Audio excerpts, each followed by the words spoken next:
Hello, everybody. Welcome along to a Monday night watch along. It's a rarity in many ways. It's not rarity to be here on a Monday night because we've done the last two Monday nights on EFL Championship duty. It's a rarity for me to do the FA Cup. It's a rarity for me to do Ipswich Town. We get to do both tonight. Therefore, we are simulcasting. We are also down the Blue Monday YouTube channel as well as the Benjamin Bloom Football channel here. We're here on Twitter and on TikTok up there for Nottingham Forest versus Ipswich, the final of the round of 16 games in the FA Cup. The draw has been made as well. So Forest and Ipswich playing off here for a quarter final away at Brighton. Could be easier, couldn't it? But it's the quarterfinals, isn't it? So you would expect things to have moved on. Fulham Palace, Bournemouth, Man City, Preston are still in there, Aston Villa, and Brighton will face whichever of these two sides right here, right now, who can get through. Let's kick things off with a lovely old like spike. Wherever you're watching, hit the thumbs up button. Let's get this stream moving. You have got 11 seconds. Away you go.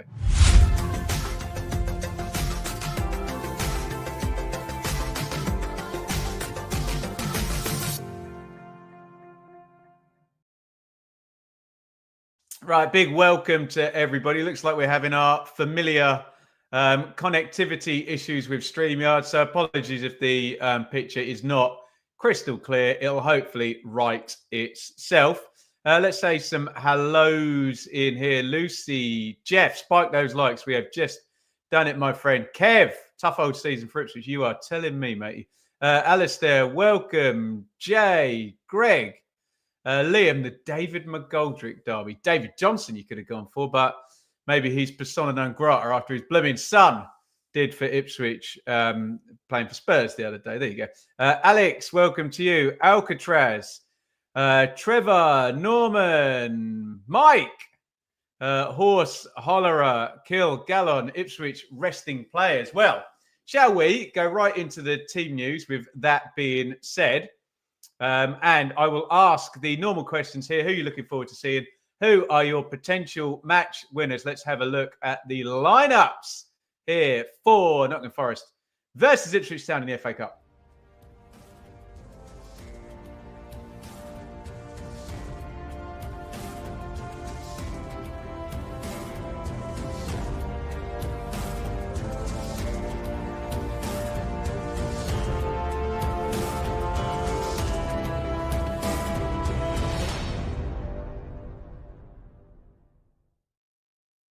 Right, let's go full screen and have a look at these two teams. And we're already getting comments in the chat to the effect that Forest, who are higher in the league as well, have gone a little bit stronger than Ipswich have in terms of the gap between their first team and the team that is out tonight.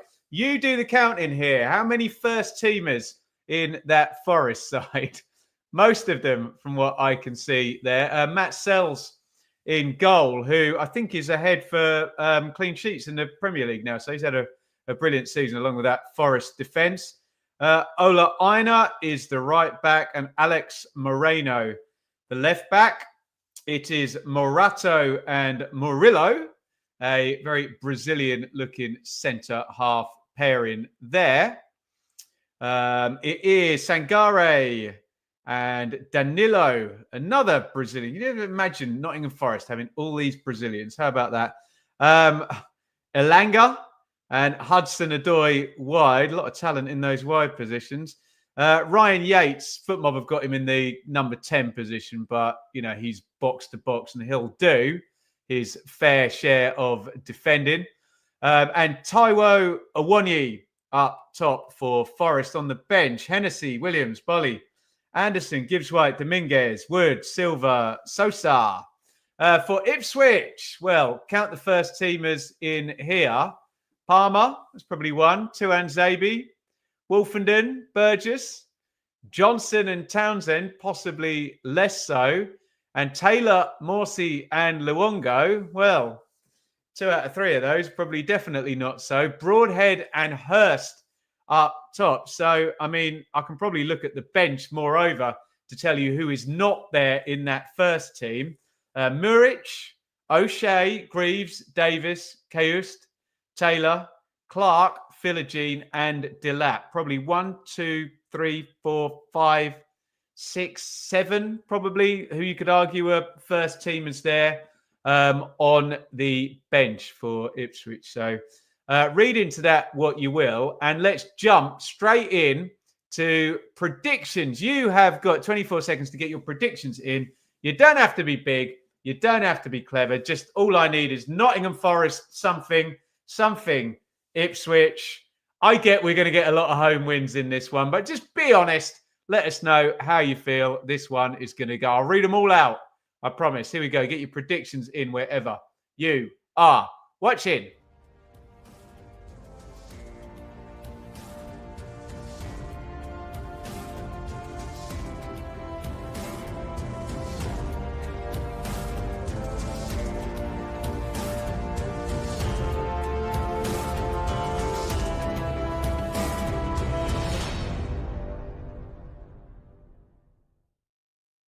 Lovely stuff. We will let that cycle round a little bit longer. Get those predictions in right now. Let's start reading some of these out. They're probably going to be quite painful from an Ipswich point of view. However, I don't want to sit here for 3 hours. Yeah, so let's get extra time out of the question here, right? Right. What do we got here? 1-1 Jay, 2-1 Kev, 2-2 Lola. 2-2, 3-1 Forest, 4-1 Ipswich. That'll be the day. 0-0 Ipswich on penalties. I hate extra time. I don't mind penalties. Can go straight to penalties. In fact, if you give me penalties right now and we don't play the game, I'll take penalties looking at those teams. 4-2 Ancient Tractor Boy. 3-1 Forest. 1-1 ITFC on penalties. Some optimistic ITFC penalty calls here. I'm loving it. 3-1 Forest. 3-0 Forest. 0-0 Ipswich on penalties. We don't want extra time, do we? For a Monday night, we want to start our week well slept. 90 minutes for a football match is plenty long enough, isn't it? Don't you think? 3-0 Forest, 2-1 Ipswich, 3-1 Ipswich. Desmond, 2-1 Tractors, 2-0 Forest, 3-1 Ipswich, 3-1 Forest. We're all over the place here, aren't we? Ipswich 2-1, winning goal in the 92nd minute. I don't know if I could take that. Be fun though, wouldn't it? Hey, Forest 2-1. Desmond, Ipswich on penalties. So says Neil as well. No extra time. We don't want extra time, do we? None of that jazz. Would you do with extra time? Away with extra time altogether? Yeah, probably. Get rid of it. I'll tell you what I'd do in the playoffs, which everybody hates whenever I suggest it. So no extra time. And after 180 minutes, the side who finished higher in the league, give them an extra point. Yeah. No extra time. They go through. See you later. 3-1 Forest. There you go. Bit hodgepodgey. But as you can imagine, given Forest's position in the Premier League table and looking at the teams as well, Forest are hot favourites to win this one. But you never know. You never know. Rich. Oh, we're going to see Rich at halftime from Blue Monday. I hope George Hurst takes advantage of his start. Any questions in for Rich just before halftime, and he will be on at halftime with the full-on Ipswich point of view, and I can just play host and pretend I don't really desperately want them to win. There you go. Andrew, 3-1 Forest. Bring back golden goal. I don't know about that, Liam. Regardless, Ben wins L of the match. What's L of the match? Leader? Lady? Lion? I don't know. 1-1 Ipswich on penalties. Take penalties first and then play the game. Yeah, 10 behind the ball if you win. How do I compare this team to 2015 United? Oh, what? The Ipswich team? God. 1,000 times better. I don't think it's quite in that. Lettuce of the match. Oh, I don't know. We got some nice Forest haircuts. One of the Forest lads got a nice big afro that would beat my hair any day. Why are we talking about my hair? We always end up talking about my blooming hair, don't we? There we go. Trash. 2-1 Forest, them to get second in extra time. Right. Can we deal with this now? I'm not sitting here for all of extra time. I don't want to do it. Hopefully if you've been watching a while, you know my pain in tournaments. Do you remember that one we did in the Euros where it was like extra time followed by extra time, 2 in a row? It was brutal. We were broadcasting for like 6 hours in a row. Davey, 3-1 Forest. Are we there for the predictions? Players in the tunnel right now. We are all ready to go. Get your comments coming. You can support the channel and the stream as easy as typing a comment in there. It all gets the traction going and YouTube's cogs ticking, doesn't it? And you can hit the like button and you can subscribe if you want. If you really want to zig some Spice Girls for you there for a Monday night.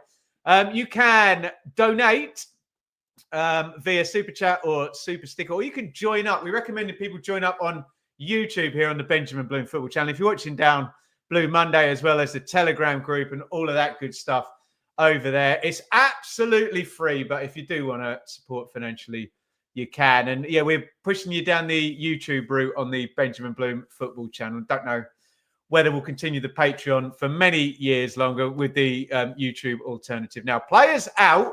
It's a great away day, the City ground, isn't it? Paul, Delap comes off the bench and 1-0 Ipswich in normal time, though, Paul. I'll take it. There he is. Steve, our legend. Steve, who you dressed up as there in the picture there, has gifted 5 Benjamin Bloom memberships. Steve, you are by far and away the world record holder for Benjamin Bloom membership gifts, and we thank you so much from the bottom of my heart. That's supposed to be my heart beating there. Liam, 4-1 Forest. Best extra time on the channel. Sheffield Wednesday v Posh in the playoffs. Wow. I did the first leg. I don't think I did the second leg. We had a family issue there. Shaylee's grandma died that day. I was due to actually go to the game and it didn't happen. But there you go. More important things sometimes. Phil, 2-1 Town, 2-0 Forest. Welcome to Nick Knack. Right, we are on the last advert break. It is Nottingham Forest versus Ipswich in the FA Cup. We're very pleased to be here. We're very pleased to have you all here. Big thank you again to Steve, who spits out Benjamin Bloom Football Channel memberships as gifts. Absolutely tremendous. Let us know if you're watching down the Blue Monday side as well. We're really happy to have you here. Just waiting for the last ad break here, and then we will get into the action. He's in again. Go on, Steve. Thank you so much, buddy. Stop there. That's kind enough. We really appreciate it. Very kind indeed. Reese, 2-2. I'm ruling out all of these draws. I am not sitting here for extra time. I'm going to have to if we go to extra time. Not my bag, guys. Not my bag. Steve is a legend, Jay. He absolutely is. So kind. So are you, Jay, a long-time supporter of the channel and channel member. And if you remember the early Patreon days, Jay was the dearly departed guru, the sponsor of that whole stream of shows. So big thank you, Jay, for his support. Let's just bang through the teams one more time. Forest, kind of first team against an Ipswich, more like I can't even say what. Can we call it a 1C team for Ipswich rather than a reserve team? I'm just trying to soften the blow here, aren't I? Forest, Sells, Aina, Moreno, Morato, Murillo. That's easy. Moreno, Morato, Murillo. That's going to be fun for me calling this. Sangare, Danilo, Elanga, Hudson-Odoi, Yates, Awoniyi. Ipswich, Palmer, Tuan, Xavier, Wolfen and Burgess, Johnson, Townsend, Taylor, Morsey, Luongo, Broadhead, Hurst. There is Thomas Tuchel. Is he watching Callum Hudson-Odoi, or does he want to see some Liam Delap? Ole. If he's come to watch Liam Delap, he's going to be disappointed because he's on the bench, ladies and gentlemen. Disco Dave, 3-1 Ipswich. I'll take it. Great use of alliteration. Yes, Moreno, Morato, Murillo. I like Danilo on the end of that. Ben couldn't bear to lose us. No, absolutely not. Love Mull of Kintyre. Yeah, 100%. Mull of Kintyre is up there with the greasy chip butty and the marching on together. And the Millwall one is brilliant as well. We'll come down to the den. Tremendous stuff. Steve, you are the legend. Thank you so much. You're dropping bombs in here. Huge thank you, Steve, for a super chat on top of donating about 1 million memberships as well. Fantastic stuff. We have kicked off, and if you've got this marked out on your cliche bingo, I've forgotten to put the clock up already. But Ipswich are on the attack here. Drink it in. Might not happen for another half hour. Morsey bends the cross in wide of the goal. Out of play. Right, clock. Sorry, we got to get on. We got to get on this. It's going to be like a minute before I've even put it up. Right, let's hit the button a few times. Can we get it at 55, 54, 55? Right. I think we are good, guys. Sorry, Cells is just about to take the restart, which means I should be able to go like that and like that and then like that. It's really hard to do 18 things at once and do that without it being quite as clunky as that just was. Knocked into the front. Forest building down the right-hand side. Hudson Odoi. Footmob had him starting down the left, Hudson Odoi, but he appears to be on the right. That may be temporary. We will find out. Here is Sangare. Aina for Forest down the right-hand side. Yates. Sangare. Aina. Did that one go out?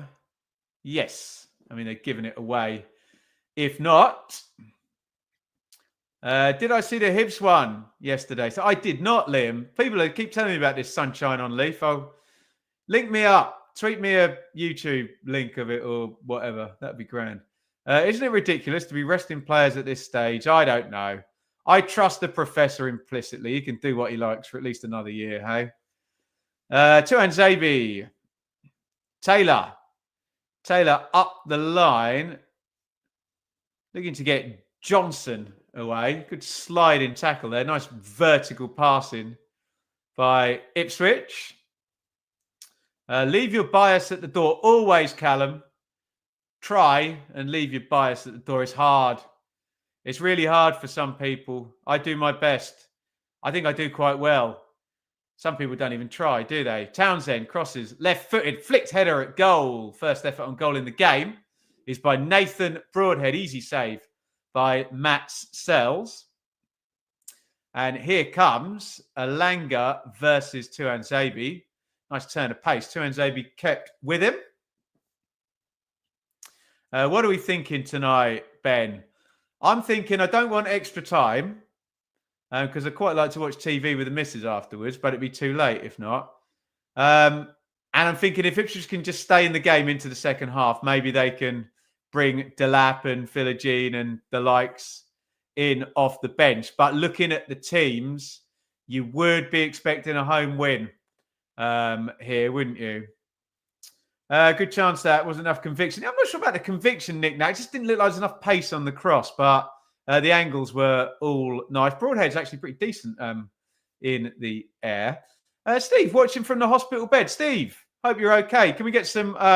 give me some sky blue hearts in the comments for Steve there. Hope you're okay in hospital there, Steve. If we can give him some support in the chat, I would really, really appreciate that. One from me there, Steve. Sending our love to you in the hospital bed.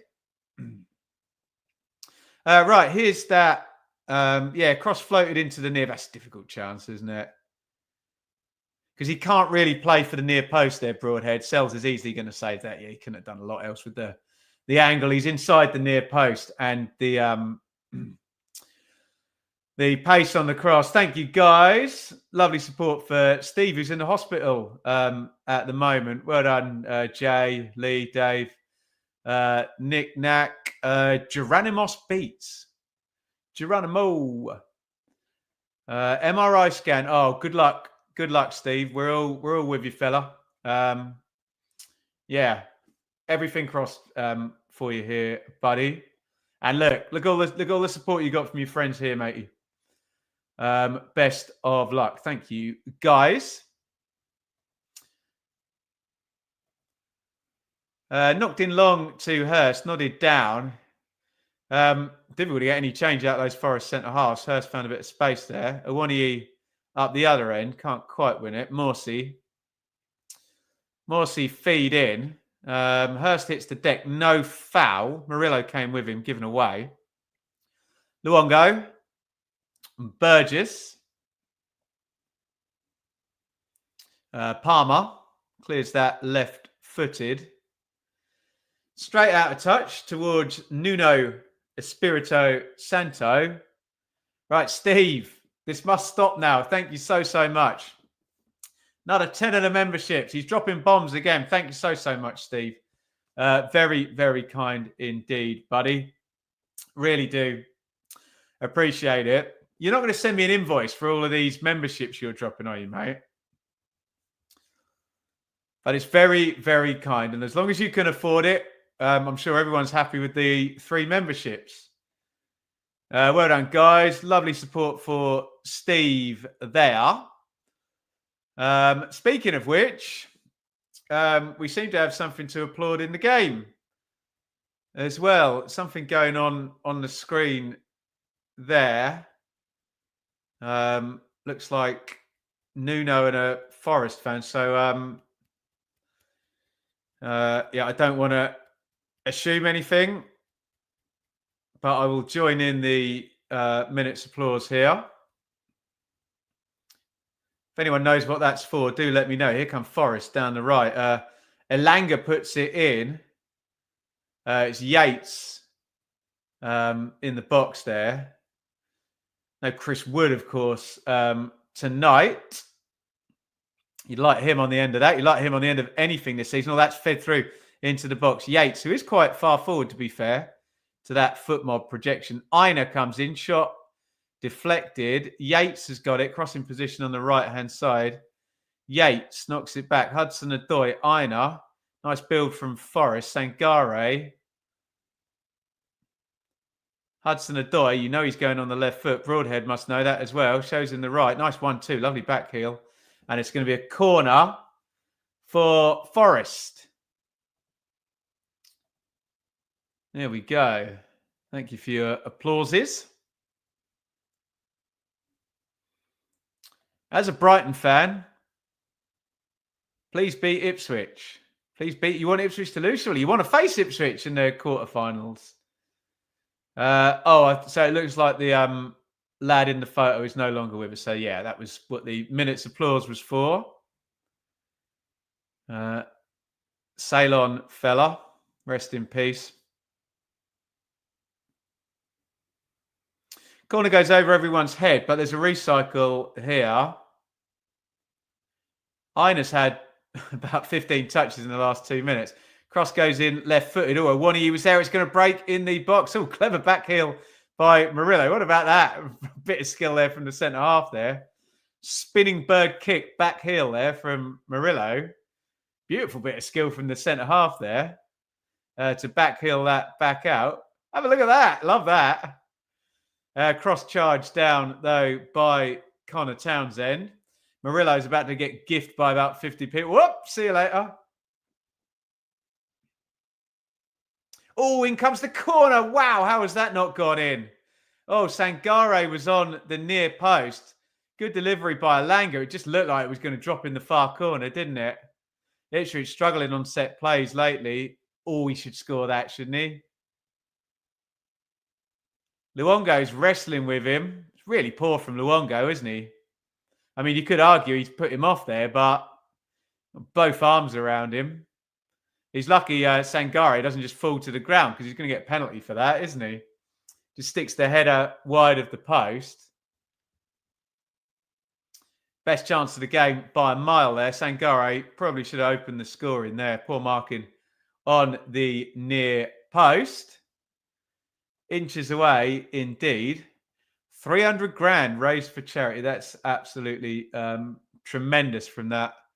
It sounds like the Forest lad in the picture there on the screen. Apologies, I don't have the sound on here, so I don't know fully what's going on, but we want to try and pay tribute and respects to it. No one on the post grinds my gears. Yeah, and we sim Richard for Ipswich. The one for Coventry. Can't think who scored that in the cup. Who scored that? Latabodier?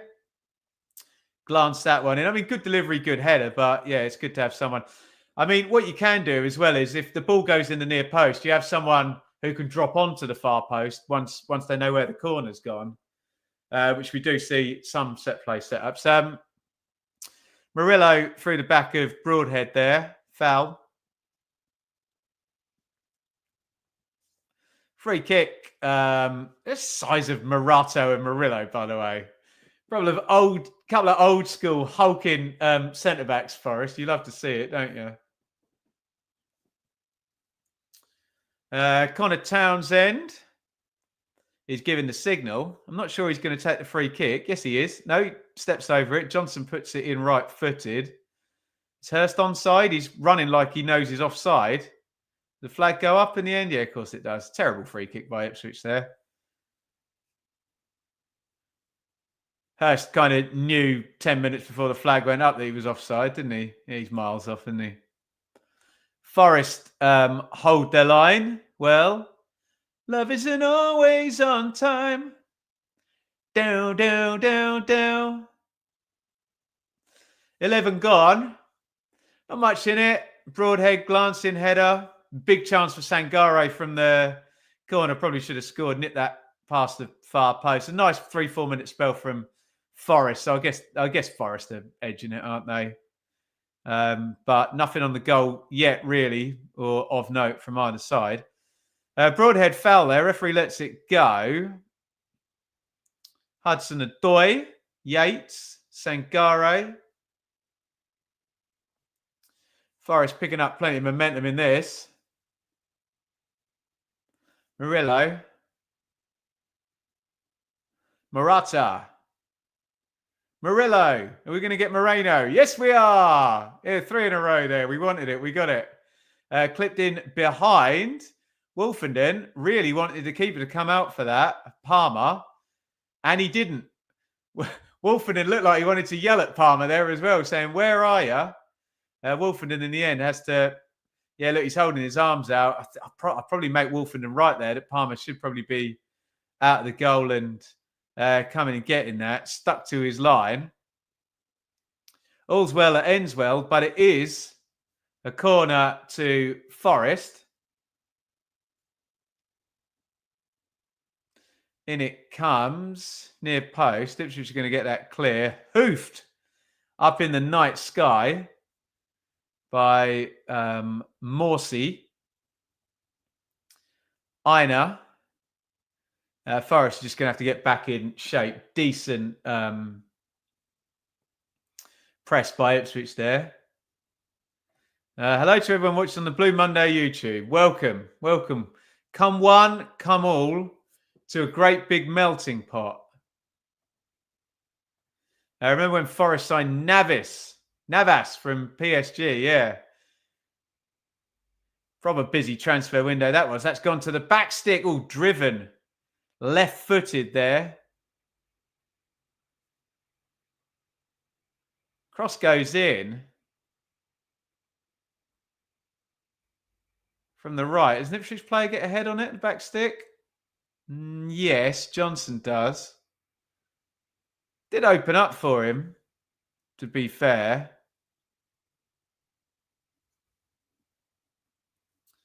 But over the bar by Moreno.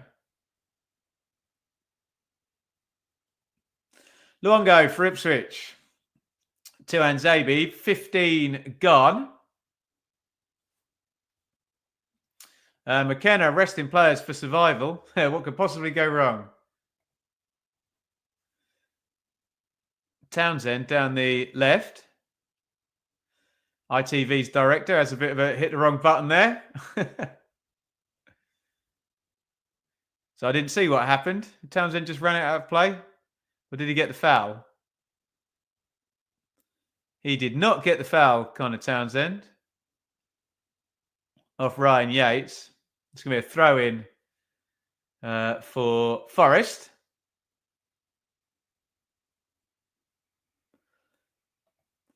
Clive, yeah, never a truer word there. Envy those Forest fan. Everyone following a top side, championship side, thinking that could be us, that should be us, that would be. Yeah, totally agree with that. Comment of the day.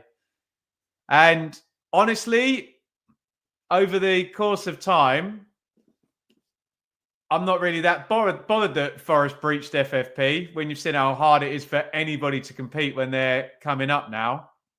Maybe that's the only way as we gear up potentially for the 3 promoted EFL teams to be relegated again at the end of the season. Broadhead feeds down the line to Hurst, who's not getting much change out of those excellent Forest centre-backs. Longo's going in the book here, isn't he? Literally rugby tackled Sangaro for about 6 metres then. But we're still playing. Oh, crikey. Massimo Luongo is literally asking the referee to book him. He gives it one of those, but I can't believe that sequence of play. He got away with the first one where he's literally got his arms around his man, and then he just takes Hudson-Odoi out. Luongo goes into the boot. A nailed on yellow card, wasn't it? Robert, we lost to Stockport. Stockport looked good for the playoffs. Stockport could look good. I think Robert's talking about Blackpool there. Stockport could look good for more than the playoffs. They're in the automatic race. Don't you worry about that.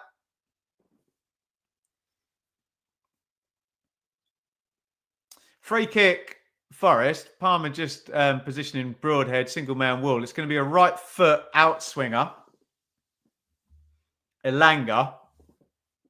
Where's he going to put this? They'll hope on one of these big centre-backs' heads, won't they? You see Murillo on the back post. Oh, good punch, Palmer there. Good goalkeeping. It's a good free kick, actually. Really spins that one in there. Well played. All.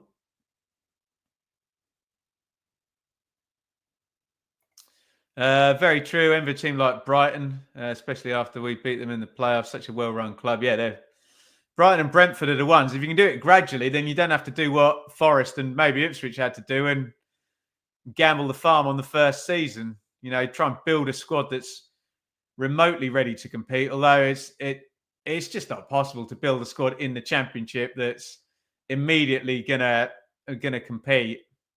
Just doesn't happen. Even the teams that come up and have momentum, you look at Leeds and Sheffield United, who had great finishes in the first season, finished 9th, both of them, both back in the Championship not long afterwards. Luongo should have done a better job with the first foul. He probably would have taken a yellow for that, though, Rich, as well. They always book people for the holding back, stopping and attacking midfield fouls. Palmer, oh, what is going on here? Stick your foot through it, lad. Oh, my God. Horrific playing out from the back from Ipswich. They've got away with it. It didn't look good for a second there. Christ. Wolfenden's capable of doing that. Not sure Palmer, the new keeper's trained up on that yet. Ugh. Scary moment.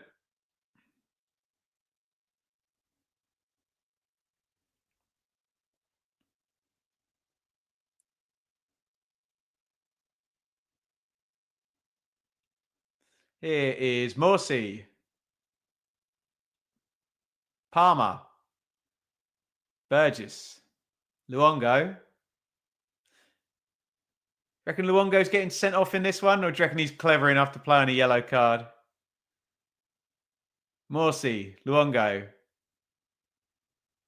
Burgess. Nice bit of calm possession for Ipswich after some not very calm playing out from the back there. Wolfenden. Oh dear. Given away to Anzabi, not on the same wavelength there. Is there a foul over there? Langer's hit the deck. He goes like that. Not sure what happened there, to be honest.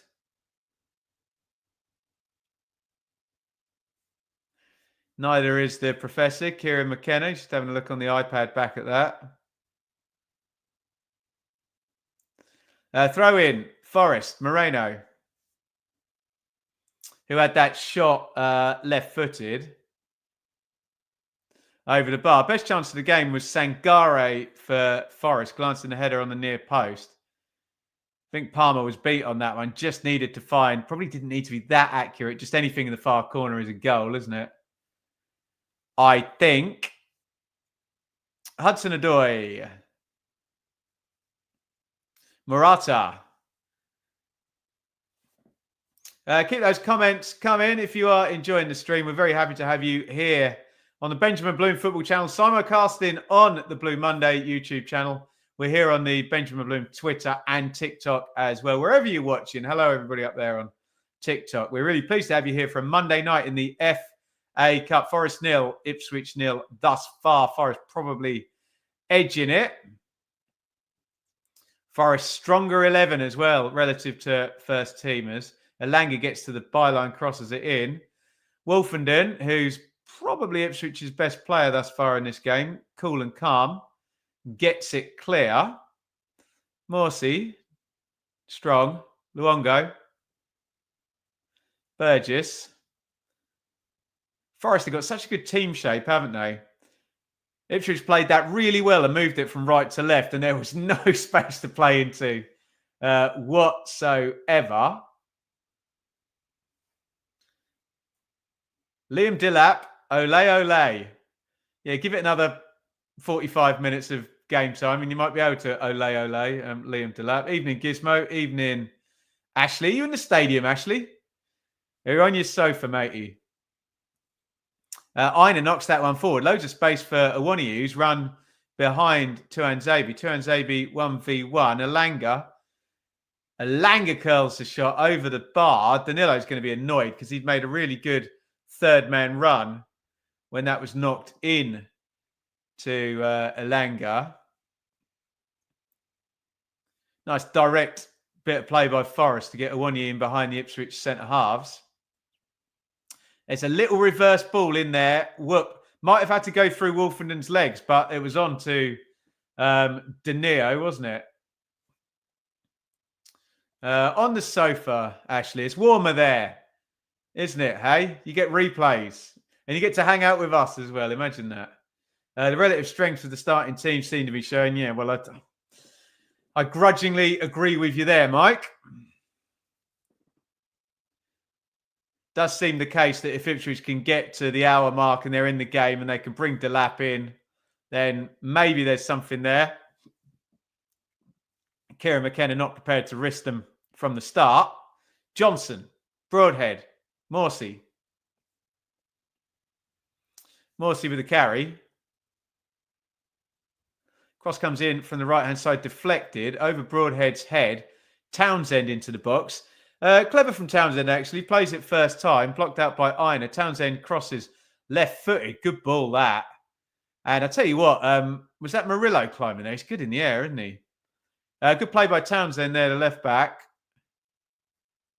Good defending by Murillo, who's both big and muscly as well. Normally, if you're that big, you have to be quite lean as a footballer, else you just can't run, can you? But he appears physically to be very, very good. Murillo. Townsend sticks the corner in, falls to Johnson. Johnson hits the shot, blocked out by Danilo. Tuanzebe is going to take the throw-in.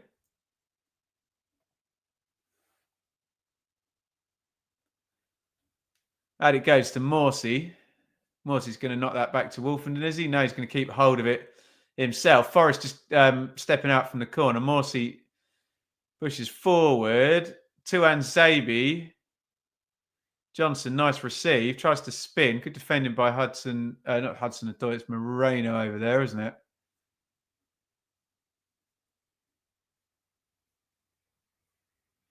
Ipswich keeping hold of it.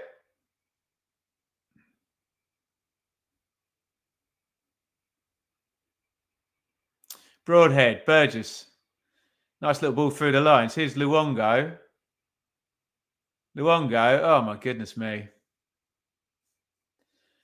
Luongo breaks into a bit of a sprint there, and he's got a fairly simple ball on out to the right wing, which he completely overhits, bless him. Out of play.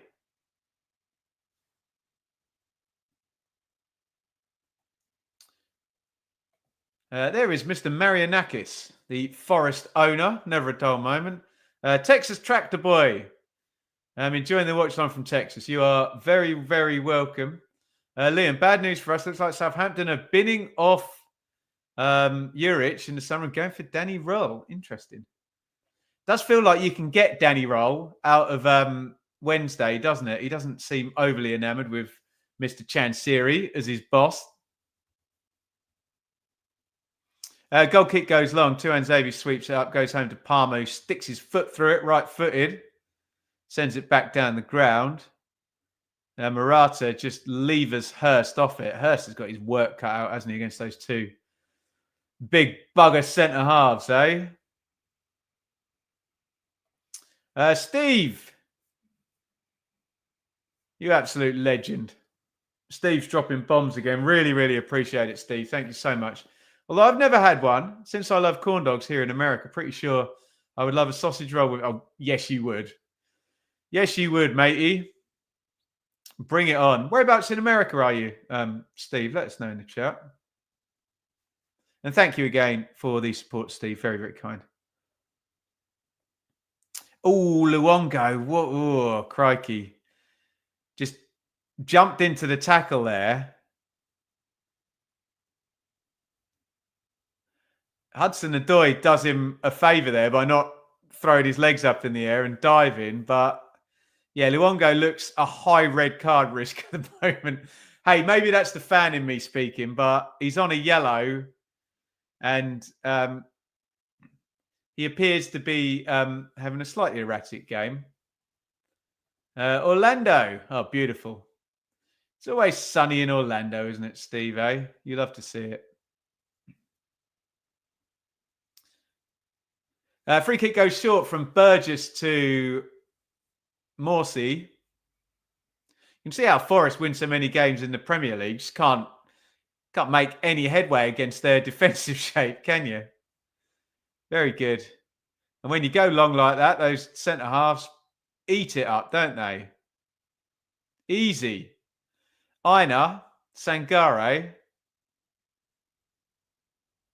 Sangare feed through, overdoes that for Yates, knocked into Morsey. Nice take by Morsey. Taylor, who we haven't mentioned for about 15 minutes.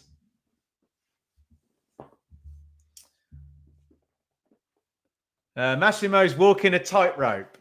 Well, Liam, there's known unknowns and unknown unknowns. And unfortunately, I don't know whether Massimo knows he's walking a tightrope, but we can all see it on the TV coverage, bless him.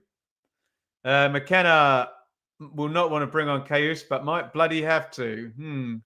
Well, Rich, Luongo's not, whichever way, either by getting sent off or subbed out.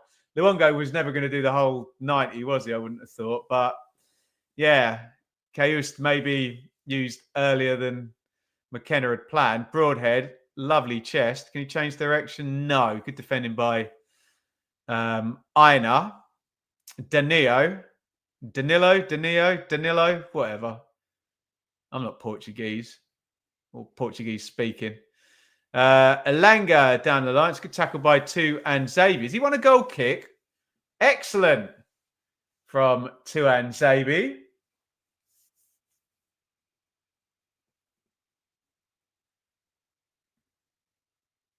Slides in. Yeah, just bounces back off Elanga. To be honest, I thought he might have lost him there, but Two-Hand Xavier's good physically and Elanga's bloody quick, isn't he? But the issue attackers will always have is they have to carry the ball, and the defenders, if they can just run with them without the ball and keep pace, they're all right. Broadhead. Broadhead turns and then just knocks that one out of play. Sangare to Aina. Aina gets it back at right back. Half hour gone. 0-0. 50-50 there. Johnson does well. Another one. Ooh, foul. Is he not given a foul there? That looked a nailed on foul by Johnson on Yates, didn't it? It's definitely a foul. I don't know what the referee's seen there. Johnson gets away with one. Ipswich throw in.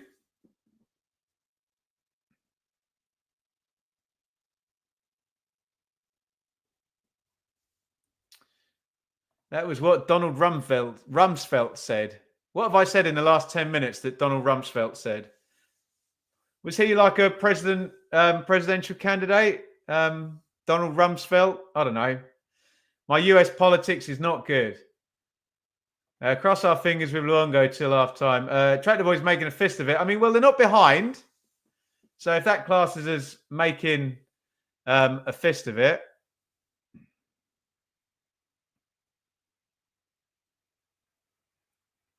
Broadhead. Morsey. End of the first quarter. You can't, Liam, stop it. He's winding me up there. He said that after half hour instead of 22 and a half. I know your game, Liam. Yeah, I'm not here for extra time today. Get it done in 90, lads. Oh, known unknowns. Okay, got it. I do agree with Donald Rumsfeld there. A warmongering republic. I'm not getting into anything. There'll be no politics on my channel whatsoever.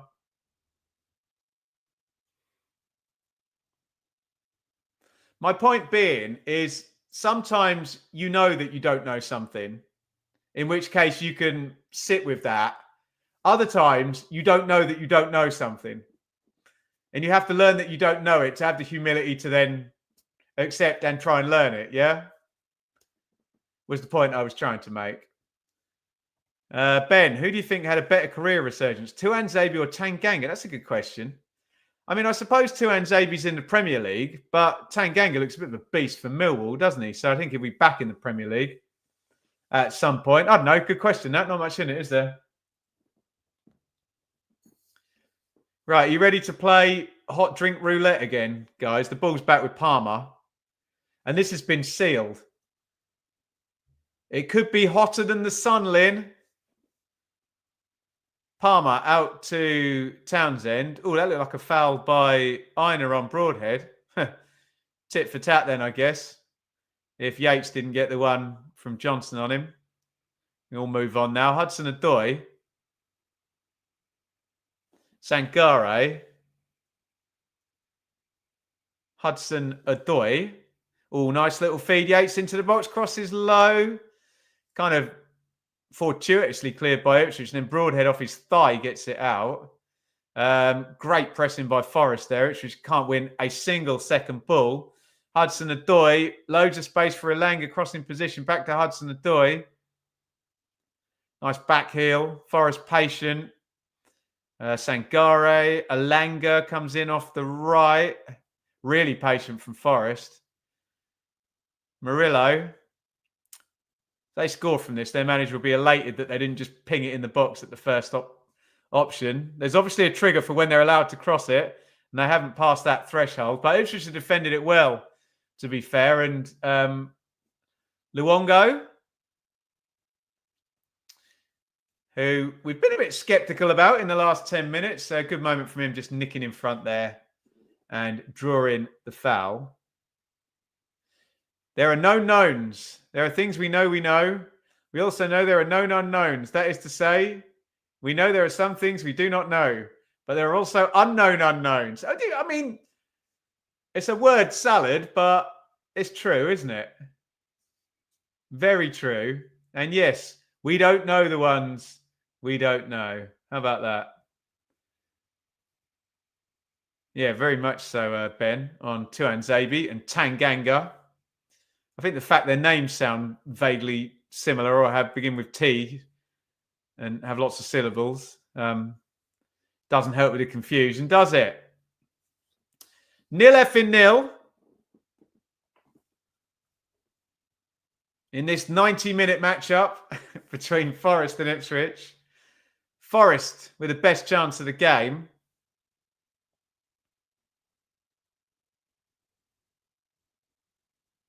Sangare with the header. Oh, here they come now, though.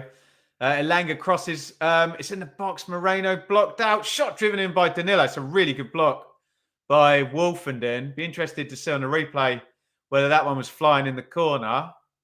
Nicely worked down the right. Lovely ball to set Elanga away.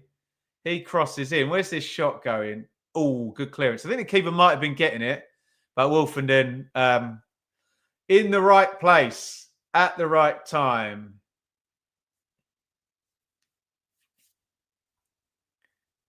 Who wins the Delap derby this summer? Arsenal or Man U? I don't know. Will he go to a club that big? Might do.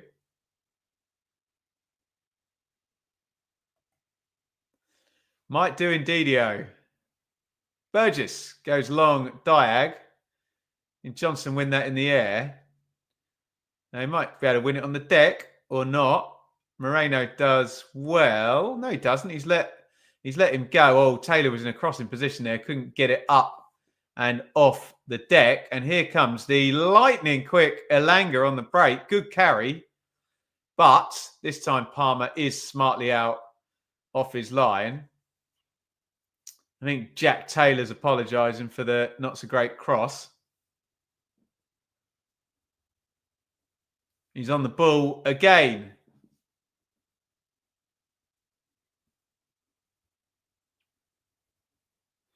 Luongo to Burgess. Burgess plays the channel, or I think he was trying to. Not the greatest ball, was it? Murillo. Danilo. That's horrendous from Danilo. Just gives possession back, holds his head. Don't even know what he was trying there. Delap would be better off replacing Welbeck at Brighton. Yeah, you can see it, yeah. You can see any of those options, can't you?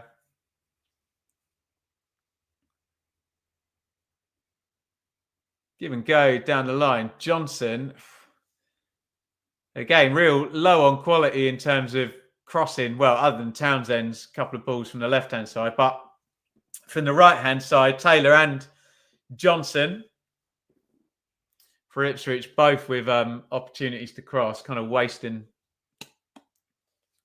them. Right.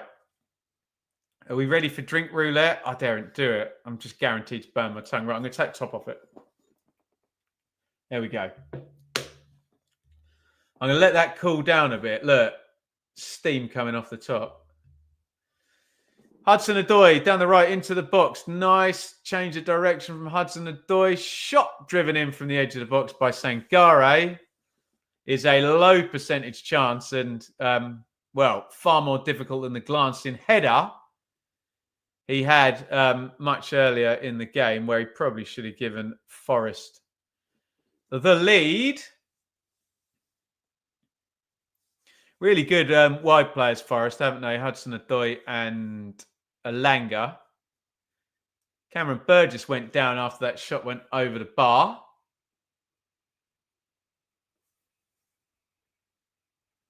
Maybe a dead leg or something. He's just struggling a little bit now. Alex Palmer says, are you fit? Can I give a ball to you? Burgess not moving comfortably. Luongo. If you got any questions for Richard from Blue Monday, he's coming on at half time. Think of them, store them up here, and get them in about 5 minutes' time, especially if we're at 0-0, because there ain't going to be a lot to talk about. I keep forgetting Taylor is on the pitch. He hasn't had many touches, has he? I think Delap will score a late winner tonight. I mean, I would be an advocate of Delap scoring a late winner, but I'm supposed to be neutral here, aren't I?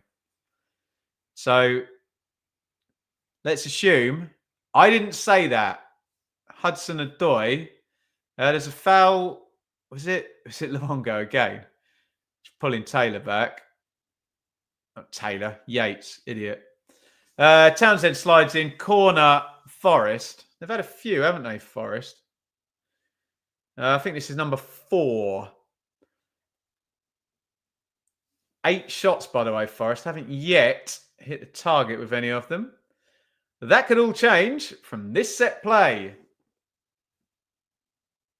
Fry them in the think wok. A little bit of oil, Rich. Razz that up.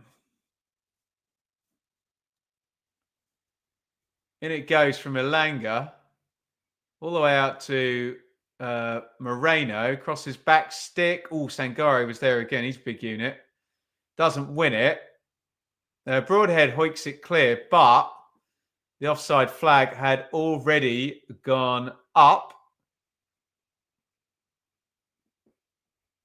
Right, how hot is this drink? Burgess is still struggling.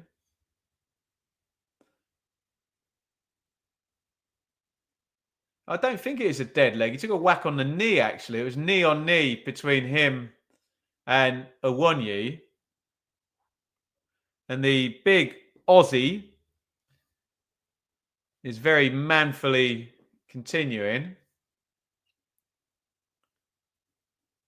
Don't want to lose his spot in the team, does he, eh? Broadhead, lovely take and carry. Good strength. Has he won the throw-in? If he hasn't, I can see why Kieran McKenna's annoyed. Just held on to that too long, didn't he? Have we got VAR in this game? I assume at Premier League grounds they do it, don't they? What would we talk about if they didn't? Johnson wins that high up. Broadhead in the 10. Broadhead gets it off to Morsey this time. Nice turn, Morsey.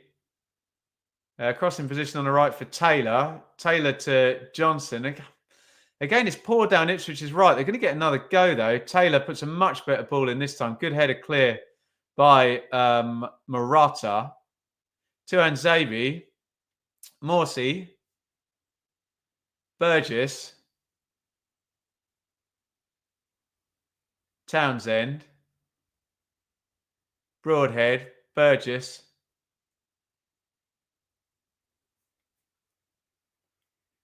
Luongo. Morsey. Taylor. You gotta love that Forest defensive shape, haven't you? Where's the space, lads? There isn't any. Burgess. Luongo. Horrible ball. Given straight back to Aina. And Forest. And Burgess. Christ.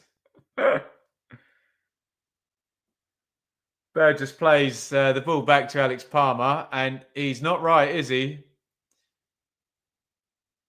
I'm going to assume he had to rush that back pass because he's taken a bash on the knee, and he gives away the most unnecessary of corners, which Ilanga is going to take. Got some absolute mountainous players in there with Awonyi and Murillo and Murata and Sangare. Can Ilanga find any of them? No. Hoyt up and out. And he's going to get another go.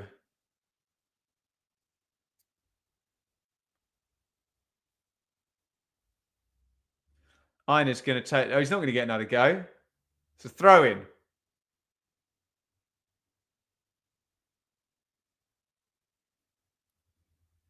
I assume the big lads are going to head for the near post. Unless Ina's got a bigger throw-in than I realise. Let's go throw that. Headed out by the slightly nobbled Burgess.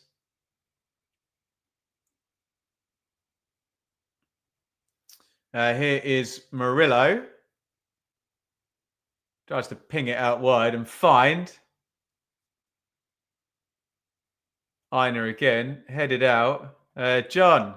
Evening, mate. Fancy your chances? I mean, it's 0-0. Delap's on the bench. You never know. Ilanga. Hudson-Odoi. How much stoppage time, guys?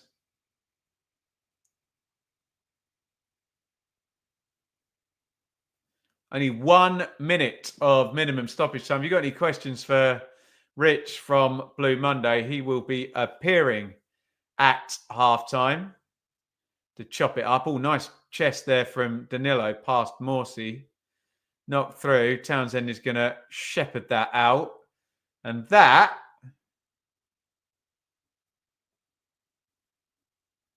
should just about do it.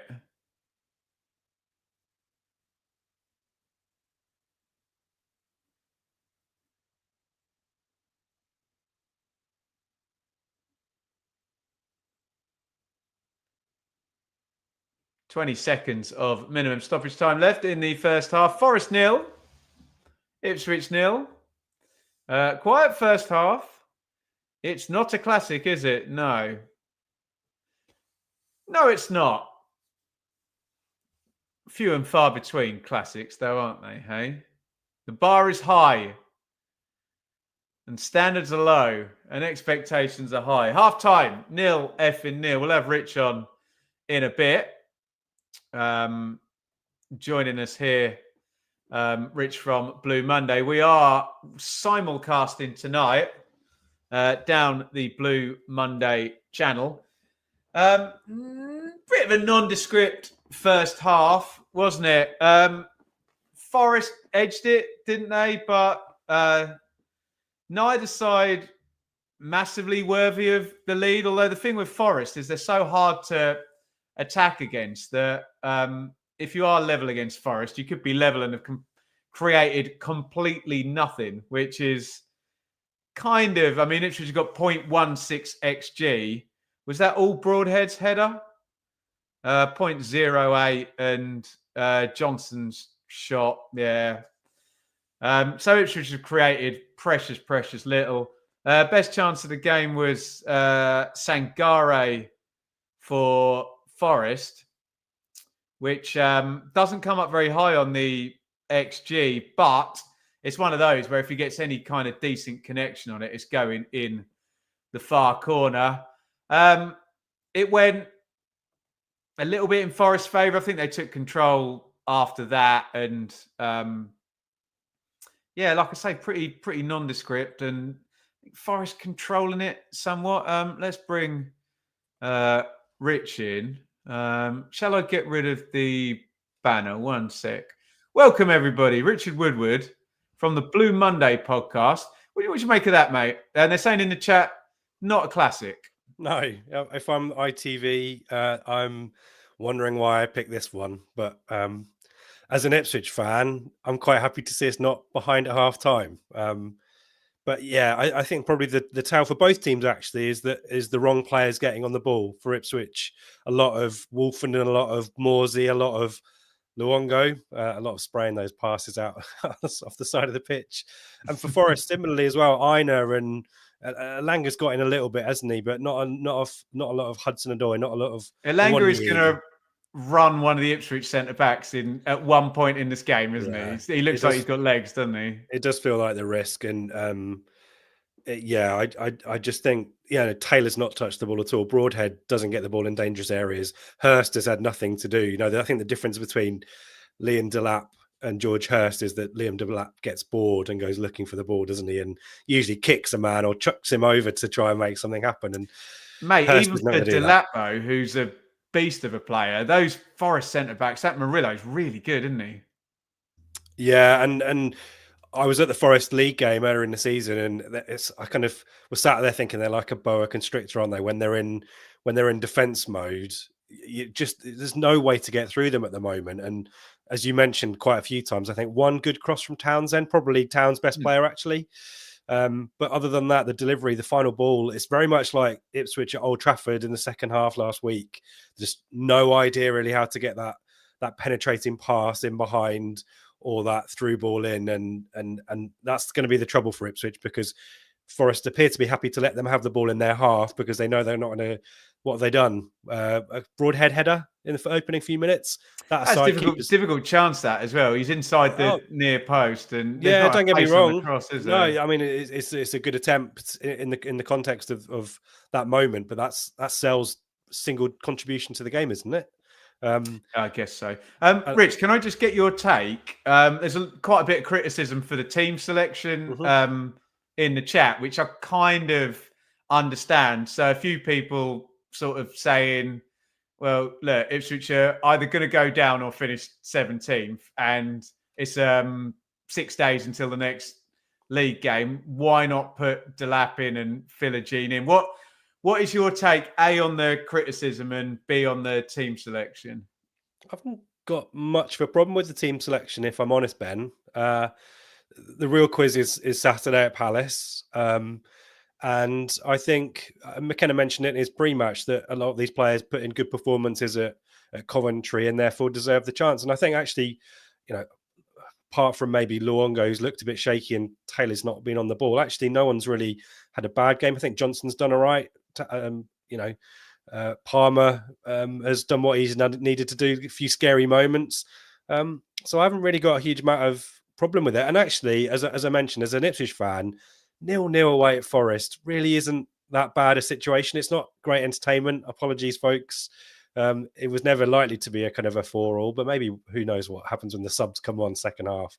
Because I think the shackles are off in an FA Cup tie, or they like to be, but just neither side's really fashioning those good chances, Ben. They're all shots from the edge of the box for Forest, and for Ipswich, nothing at all. So try and create a chance, guys. Either one of you. That would be great. The issue I've got, Rich, I know it's stating the bleeding obvious because the stats tell us how often the first goal is important, but there's orders of magnitude applied to that when you're away at Forest. If Forest score first, this game is dead. It's game over. It's absolutely game over. Yeah, isn't it? and that was the experience, and this is what the worry is for me, is that I don't think Nuno will be particularly happy with that first half performance from his side. There's enough quality out on the pitch for Forest to be in the front in this one. I think you're right that in terms of they've controlled the game pretty well. Actually, I think they've let Ipswich have maybe too much of the ball, but Ipswich haven't hurt them, and Forest, when they've got in behind, they just haven't made the right choices.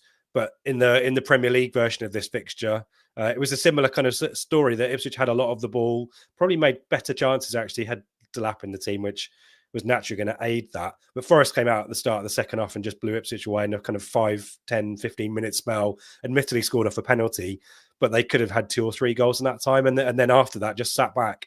And it was very much like you saw for the first half. So it's really incumbent on Ipswich, I think, to try and get that early goal. Because as you say, if it's Forest, and my worry is for the first 5-10 minutes, if I'm honest, it is game over. It will be. Even if you bring Liam Delap on, he's not going to get more service than George Hurst has got so far.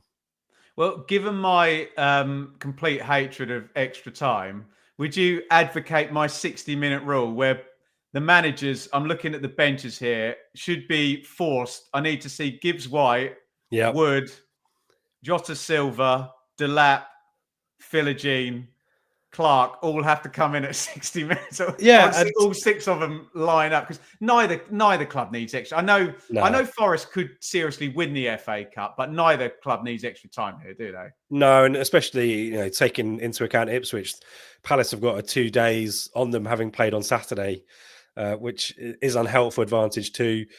The longer the game goes on, the bigger the chance of injury. We've already got Cameron Burgess walking wounded at the moment. We know Luongo on a yellow card might bring in Jens Kayusta as well. So you kind of want to get done in normal time. And to be fair to you, Ben, I'm pretty certain if it's 0-0 at 60 minutes, that quadruple substitution will happen anyway. Because I just don't think there's anything to lose. A 0-0 serves no useful purpose for either side. I know Ipswich would quite like to keep a clean sheet. They've not done enough of that this season. But frankly, in an FA Cup tie, I just don't see the point in trying to play for that. You may as well just go for it and add some McKenna chaos like we used to have in the Championship, a little bit of a 4-3. It won't be that now. Wood and Delap, 28 Premier League goals between them on the bench, 18 for Wood, 10 for Delap. Or Thomas Tuchel, eh?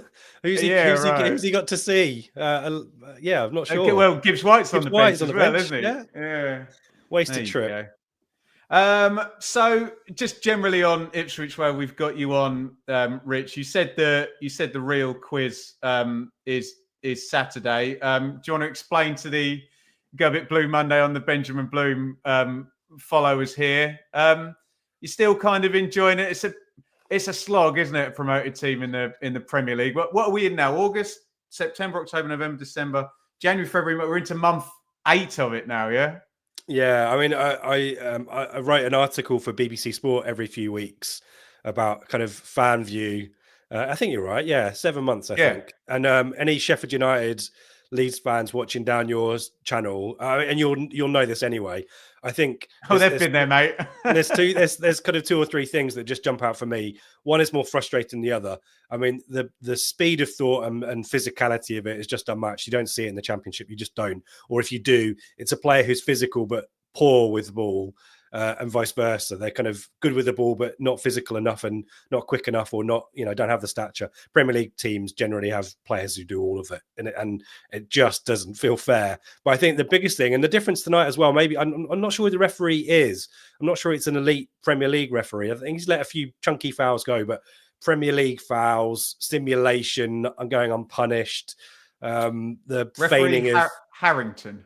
Not sure if he's a top. I think he looks like a EFL referee to me, and I think that's actually worked in Ipswich's favour a little bit, because more often than not, teams just fall over and get a foul in the Premier League. So it's been nice to be part of the debate. It's nice to be in the Panini sticker album, but I'm kind of a bit tired of every little marginal mistake that we make, and we've got away with a couple tonight, but every little marginal mistake just gets punished and then punished again. That's the problem for me with the Premier League. It's just so brutal, but it's nice to be up there. But I will, if we get relegated, and I hope we don't, but if we do, I will be looking forward to the warm, loving embrace of the EFL Championship with a squad hopefully good enough to compete for at least a playoff spot. Stockport as well, doing well at the top of the league. I was just trying to think who's the team we're going to disrespect and say, are you going from Arsenal away to Stockport? We've got a good record at Stockport, I tell you, mate. Do we? Right. I've seen us win a few times. I remember Kieran Dyer chipping Carlo Nash from like 8 yards out. I remember David Johnson smashing one in there as well, as he smashed. It was an early 90s one. I think I might be confusing the teams, but was Brett Angel ever at Stockport? I think he scored a goal in a 1-0 grotty. That's Burley's Nadir, isn't it? One. Yeah, I think they might have had Alan Armstrong then as well. That's a great Stockport team, that, by the way. Anyway, let me lay you out maybe 3 scenarios. I'll say 3 and there'll probably be 4, and you can tell me what's going to happen in the second half. So the first scenario is exactly what happened in the league game. The levy will break, the dam will burst, Forest will score, and then it's kind of like game over.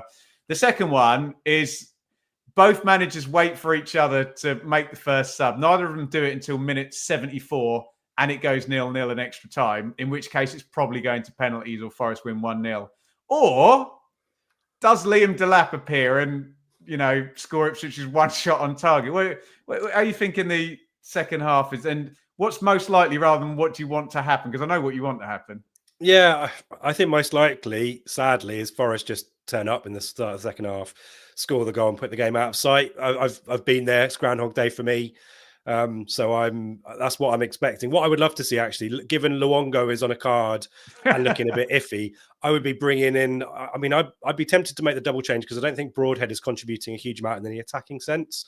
So Taylor drops into the centre midfield spot, and you bring in one of Philogene or Jack Clark. I think Jack Clark will make a big difference in this team. Rich, can I push back on Broadhead? That of all, I know, I'm literally his biggest fanboy. I know. I'm not objective at all about Broadhead, but he does have one quality that a lot of the Town players haven't shown, in that the ball, there's no space in the Forest half, the ball's not sticking, and he's got good close control and it will stick with him. I agree he hasn't used it as well, but I think he's worth keeping in there for a while, just because he's what's going to be the better outlet, pinging it into Hurst with Murillo and Murata there, or to Broadhead's feet. You're probably going to get more out of Broadhead's feet, aren't you? Admittedly, Delap trumps all of that, but yeah, do you take my point? Yeah, I just haven't seen a huge amount of that in the first. I know he's tried hard, but I just feel that the issue with that side is also defensively. I think Townsend is having to do a lot of hard work on his own there. Done quite well of that, but my worry is the pace down the sides and Hudson-Odoi particularly cutting in. But yeah, I think he's not going to play on Saturday, is he, Broadhead? So you want to give him maybe as long as you can, and perhaps it's the number 10 position with Taylor. It's just not working there, is it? Bring Taylor back in for Luongo and bring Philogene in. I don't know, or Clark can play in the 10. Is Smodic on the bench? Not sure. But either way, if I'm McKenna, I'm tempted by a second, like an early 45-minute sub. I'd be surprised actually if he doesn't. Def info. Jacob Greaves is coming on. So Cameron Burgess's knee is probably a problem. Doesn't look like there's any Forest changes. Quickly, Rich, before you go, you've got a captive audience here.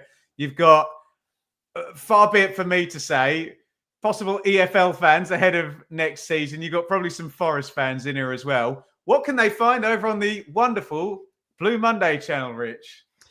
Recently celebrated its 900th episode as well, 10th season. We're clocking up the miles, aren't we? Dara O'Shea is ready to go as well. That's another centre-back. That is another centre-back. Or a right-back. Keep talking and I'll try and figure. You're not going to find out until they go to the hard cam and... I mean, very much in Forest players in the tunnel. Sorry, mate. If you're used to even-handed, insightful commentary of all things football, you'll find it. If you're used to that on Ben's channel, it's a little bit more blue-tinted spectacles. But I think we're generally even-handed. I think we're less emotional. We generally let things stew a little bit. We try to get ahead of the game and pre-match and give a team a fair showing as well. We kind of do half an hour every week on the opposition. So even if you're not playing us that week and you're playing the team a week after, you might find some useful pre-match insights there. But 3 shows a week, a great team of 7 of us who just love football, love Ipswich Town, and are not. We try to leave to quote you, try to leave our bias at the door a little bit. And I think generally we succeed at that. We've been going a long time. We know what we're doing by now. We do all right, don't we? Rich, if people want to follow you on Twitter from over here, it's at Ipsrich. Swap the W for an R. Swap the W for an R. Rich, enjoy the second half, and I hope whatever happens, neither of us are sat here for extra time in 45 minutes. I'll come back at 90 minutes if we are, and I'll help you out, mate. Mate, I'm off. I'm back in the house in 90 minutes. Rich, legend, check him out on Blue Monday. We'll see you soon, mate. Take care, yeah? Cheers all. Right, let's get into this second half. Oh, look, you can see the dodgy shot of the rest of the office there. Let's move back into the middle of that. It is Forest 0, Ipswich 0. Double sub at half-time. A couple of centre-backs in for Ipswich. So we'll figure out... need to sort the clock out first, don't I? We'll figure out what's going on in terms of the shape and the personnel. I'd imagine the shape hasn't changed, just the personnel with Tuanzebe and Burgess out, O'Shea and Greaves in. We'll run through the teams in just a jiffy. Let me just sort the clock out first, guys. And we should be all good to go as we go into the second half. It's harder than it looks, man. Talking and pressing all the buttons. I've got the bloody spinning wheel of doom now, so I'm literally just going to do that and make sure the whole stream doesn't go down, even though I need to do... What do I need to do? That. And now I need to reset the teams, and I need to press that button as well. There we go. We've done it. Right. So what's going on with these teams here? There's O'Shea in my shot. Is he playing right back? He's quite advanced. I think O'Shea is playing right back. We'll find out in Tuanzebe was a centre back. Okay. So Wolfenden's moved across to the middle. Greaves to his left. Wolfenden was always in the middle, wasn't he? O'Shea third centre back. Yeah, they're like for like swaps. Johnson's still in the kind of wing backy area. Townsend pokes that back. Sorry, it was Taylor, not Townsend. Cross comes in. Broadhead was there. He might have taken it, tried to glance it there. Might have taken that away from George Hurst. Circle of Doom. Just do that, John, and it will go away, won't it? Vindaloo, legend. I want to congratulate you for years of your ever. It's very, very nice. Nice of you to say, Vindaloo. Always comment. Sam's a legend. Rich, is a pleasure to hear. Well, you're very, very kind.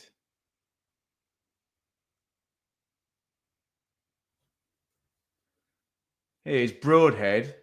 Oh, Broadhead, little feed. Couldn't quite get it onto Hurst. Tough old game playing up front on your own against Forest, isn't it, eh?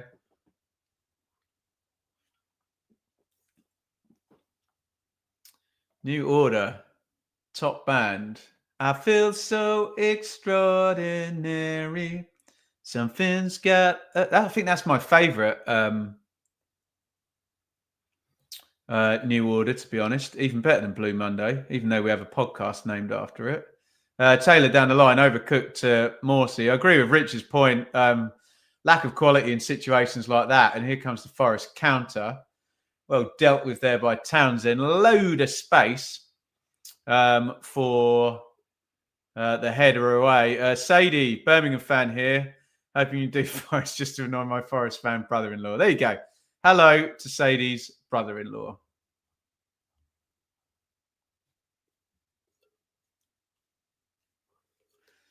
True faith. Yes. I made it sound too true. I feel so extraordinary. Yeah, it's very Mancunian, swaggery singing. Not in tune singing, is it? Hey? Johnson, nice drift across from him. Luongo, Morsey, the ball out was to the left wing, but they haven't managed it. Here's Taylor. Morsey.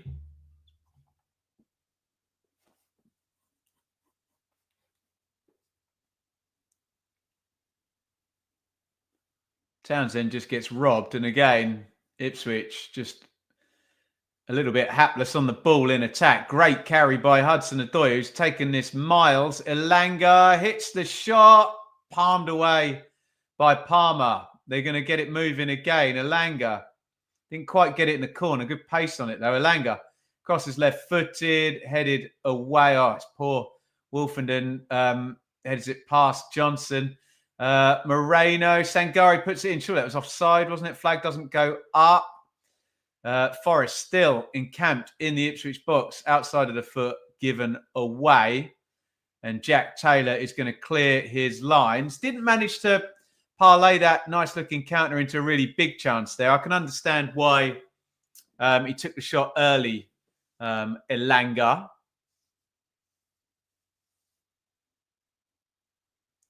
Lee, first time watching one of the watch-alongs here. Came in on the assumption it's better than watching the actual game. Well, we'll see. As the chat said at half-time, who put that comment in there? Lee, not been a classic.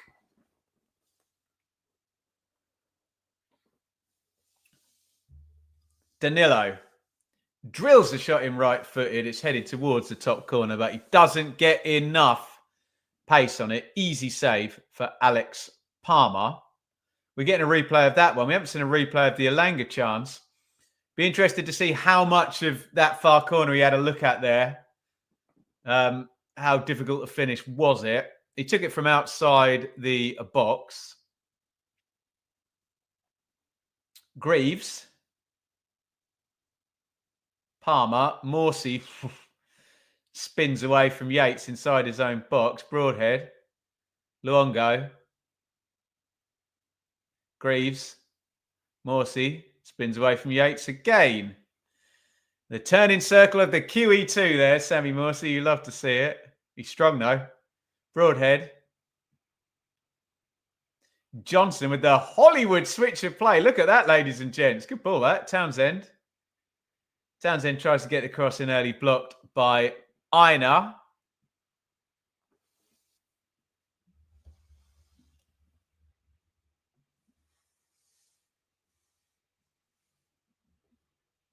I used to think that the day would never come. Cross comes in from Townsend on the left wing. Johnson arriving. Oh, Broadhead. It fell for him. He completely missed his kick on the edge of the box there on the volley. Chance that.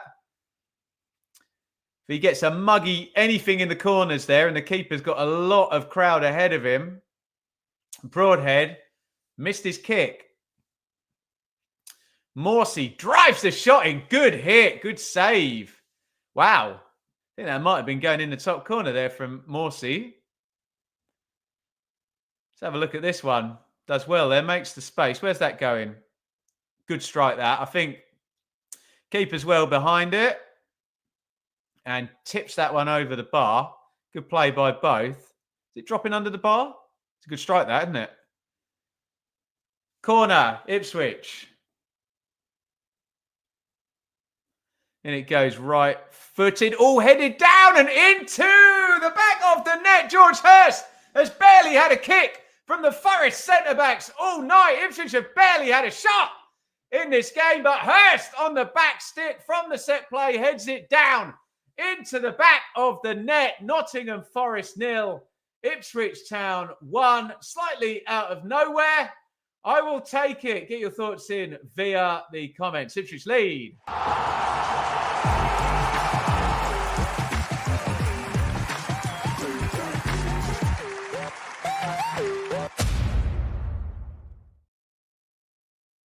I mean, it's a strange goal in that Hurst is a tall striker who just stands at the back post on his own, doesn't have to jump, and has a free header, does the right thing, just nods it down at the keeper's legs and into the back of the net. Slightly perplexed by that, through the keeper's legs, in fact. And we've been praising Forest for being so good defensively and very hard to score against. That wasn't in character for a team that's very hard to score against. But Ipswich in front of that away end there. Bridgeford stand, is it at Forest? Have the lead. Forest 0. Ipswich 1. Ipswich, as things stand, heading towards the quarter-finals of the FA Cup. And a trip away to Brighton if they can shut Forest out for the next 35 minutes. Which has been tricky for a lot of teams this season. Wolfenden clears that one away. Taylor. Nicely done by Taylor. Broadhead. Broadhead carry. And he doesn't get enough on that, does he? Foul given there. That's one of those where he makes contact with the ball, but he does go through Jack Taylor there. And the yellow card has come out from referee Harrington.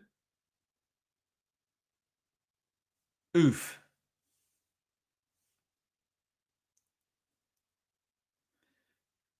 Ooh, ouch. And Moreno, or who was it? Murata got an absolute smash in the chest off the knees there. He kind of slid in with both feet. I think, I'm sure people will mention it's 2 feet, but he is sliding across the ground. And remember, people obsess about 2-footed tackles. It's not in the word, and it's excessive force and endangering opponents. So I think yellow's probably right for that one. And I know VAR can't even get involved if the ref pulls out a yellow card.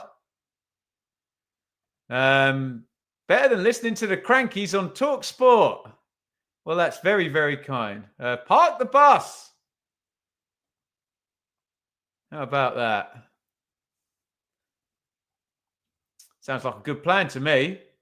Johnson takes the free kick into the back stick. Nodded down. Taylor heads it across. He might have been better off bringing that down. Heads it in again. Won't come down. Head tennis. And, a head injury to Ryan Yates, who stood straight back up. Referee's got that one wrong, I have to say. I understand the concussion protocol. He gets one in the face, but then he gets straight back up. Referee very quick to stop the game. That's the point Jack Taylor is making.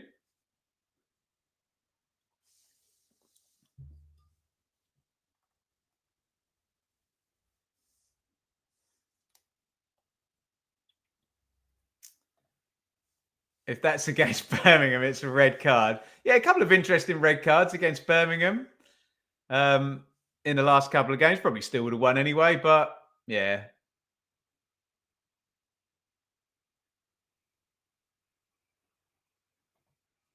The head injury move did appear like that. To be fair, Yates got up fairly quickly, so I'm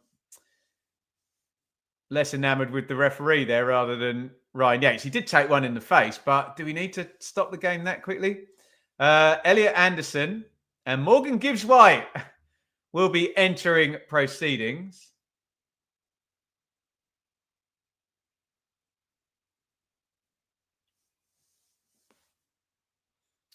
Thrown in to Danilo.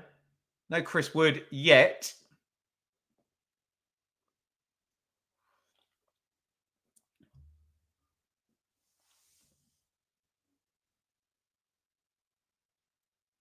A little pull there by Sammy Morsey in central midfield. It's going to be a free kick to Forest. Quickly taken out to Elanga. Elanga give and go. Oh, Johnson's lost him. Elanga into the box. O'Shea bails his mate out there. Elanga's had legs on whoever's been playing in that position tonight, whether it's been Tuanzebe, O'Shea. So here come Anderson and Gibbs-White. Danilo's coming out.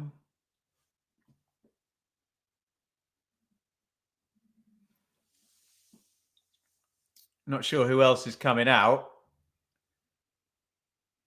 Probably Yates or Sangare. Straight swaps in central midfield. Yeah, Sangare is coming out. So the midfield three will now be Yates. Gibbs-White will obviously play further forward in the 10, won't he? And Anderson, who's got more attacking quality, arguably.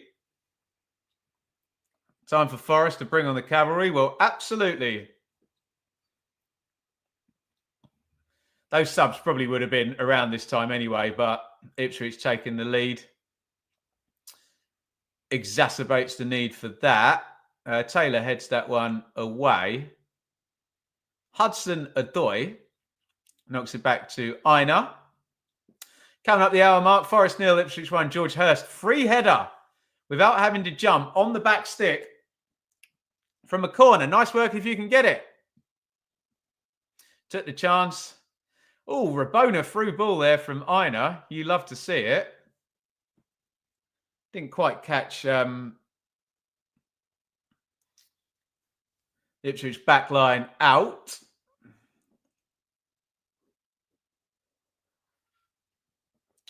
Camera focused on Thomas Tuchel now. Morgan Gibbs-White is in the game. We may see Liam Delap at some point soon also. Greaves.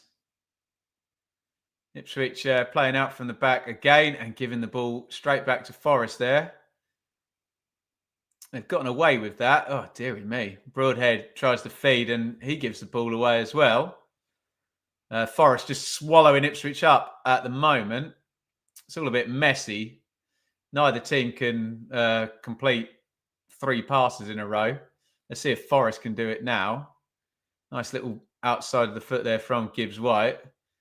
Ipswich counter potential, but they've got everyone back behind the ball is the issue. Johnson goes backwards. Switch of play and headed back. Crikey. You could genuinely play the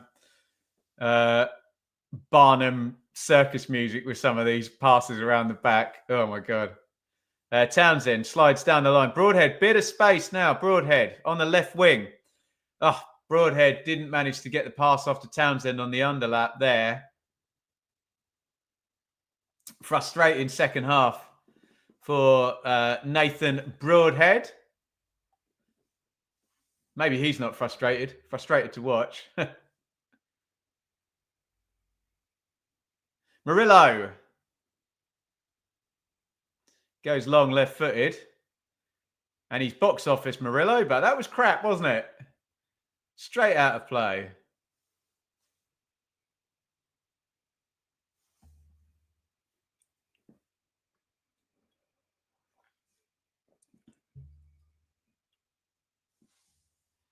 Thrown in by Dara O'Shea. Johnson helps it down the line. Murillo shepherds it out. Throw in Forest.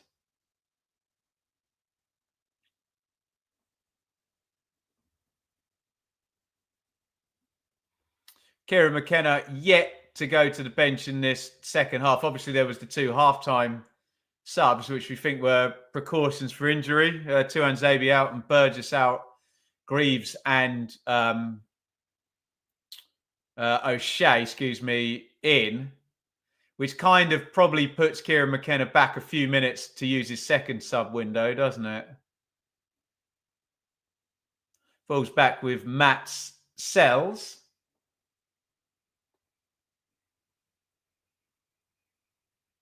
Murillo. Anderson. Just need to get Gibbs White in the game, don't they, Forest? He'll get you a goal and make you a goal.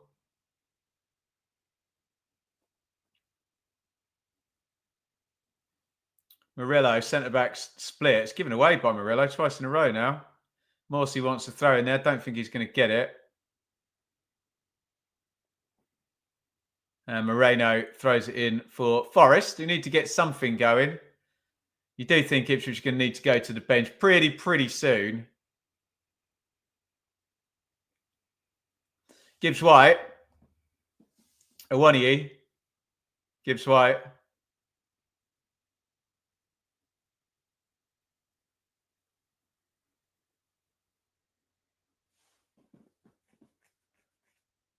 Keeper gathers it.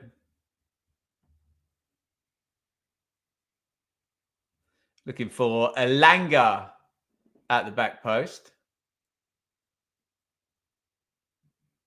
Couldn't quite find him.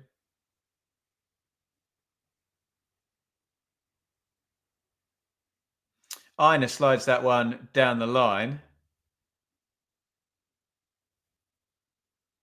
Yates. Hudson-Odoi on the right wing. Gives White feed. Anderson, Aina. Nice build. Oh, lovely reverse ball back. Anderson edge of the box. Got to be a corner, hasn't it? Yeah, shot. Deflected.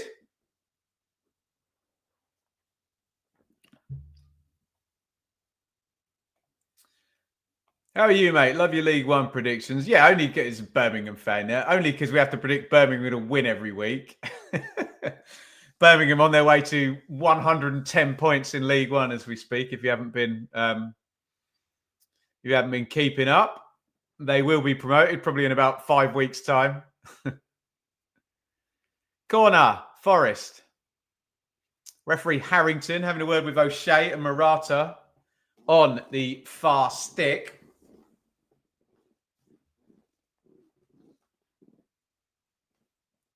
In it comes, right-footed outswinger, headed away by Morsey. Ipswich get up and away from the 6-yard box. Reverse ball there. And that's a horrible giveaway. Elanga does that thing where players applaud a terrible pass. Right.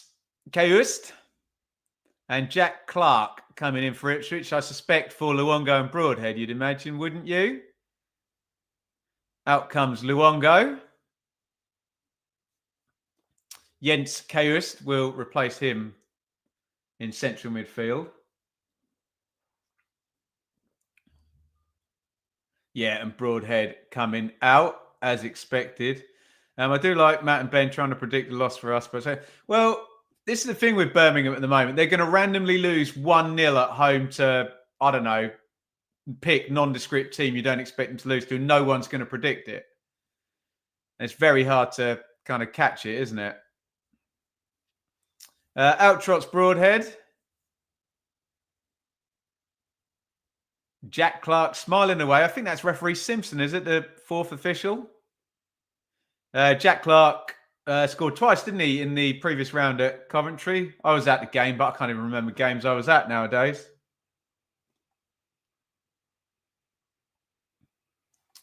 Shrewsbury at home. There you go. That's the one. Get it in the diary, hey? Oh, I'm not saying you lot don't deserve it, Sadie.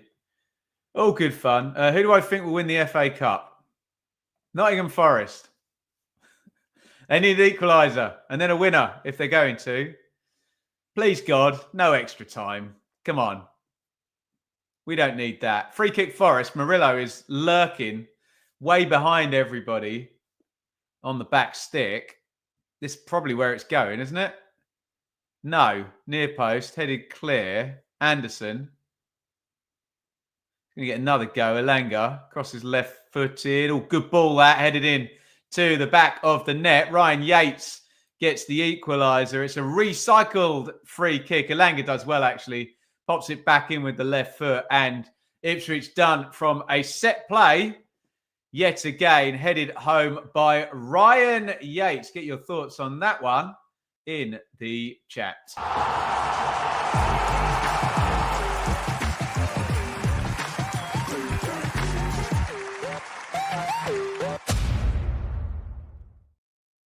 Yeah, he just gets stuck on the back post, don't they, Ipswich? I think it's Awonyi is on the back stick.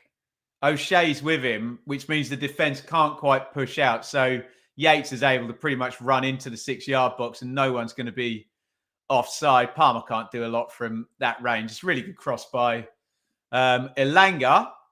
And it is 1-1. And as you were, Ipswich led for... How many minutes did Ipswich lead for? Not many. 15? 15 glorious minutes Ipswich led for, and it's Forest 1. Ipswich 1 in the FA Cup round of 16. Murillo to Hudson-Odoi down the left. Remember, Forest do have 18-goal Chris Wood to bring into this one. And they will want to lay siege to the Ipswich goal now. Anderson trying to play through. Johnson gets caught out. My box is about to go into standby, which we really, really don't want to happen. 1 second. Sorry, I need to press some buttons on my Skybox. What shall we do? I'm trying to. It's not letting me do anything. Why are you telling me you're going to go into standby? There we go. Right. Has that messed with my light as well? Sorry, panic stations there. Right, put that like that. Do I look all right? I think we got it sorted. Amazingly, if you press the remote on the TV, there's obviously just a universal up-down that operates that light. And we go into Pink Floyd concert mode, hey? Extra time income. No. We don't want extra time. Although I get the idea that if extra time isn't happening, I know which team's scoring the winner. But hey ho, could be the other way, couldn't it? You never know. Ina slides in on Clark there. Would have been first touchdown the left-hand side. He does get on the ball now, Clark. Johnson. Taylor's going to get another go at that. Can you get decent quality in from the right-hand side? Yeah, it's a good ball. Glanced header goalwards is by Hurst, but he's breathing down his neck, the centre-half. Decent ball, actually, by Taylor. Just needed the line is good, just needed a bit more pace on it. Hurst is going to really struggle to generate the power on that and just heads it up and over the crossbar. Just need a bit more conviction from Taylor, didn't it?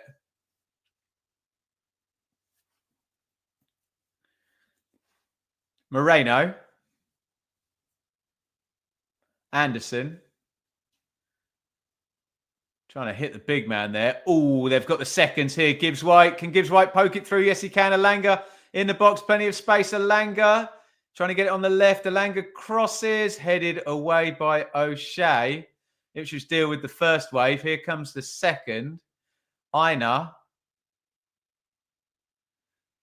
pokes that through. Has he put too much on it? No, he hasn't. Oh. Backheeled effort. Is going to be another chance here. Anderson smashes that goalwards. He hits the bar behind the goal hole in the net up there. I think it was Awonyi on the near post there. He went for the back heel. Do you know what? He backheeled it into his standing leg there. It's a really good chance, that. And with hindsight, he'd have been better off just going for the side foot, wouldn't he?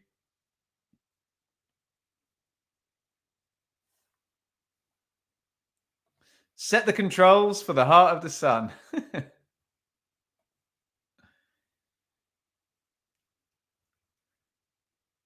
Get Delap on. I wonder if we'll see him.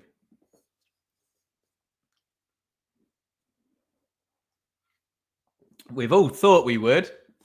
But what you've got to take into account now is as things stand, this game is going to extra time. Obviously, you could not put your top scorer on and concede a goal and it not go to extra time. And then you haven't used your top scorer. So, tis what it is. Einar driving forward. Morsey takes it off his toes. It's cleared out only as far as Gibbs White.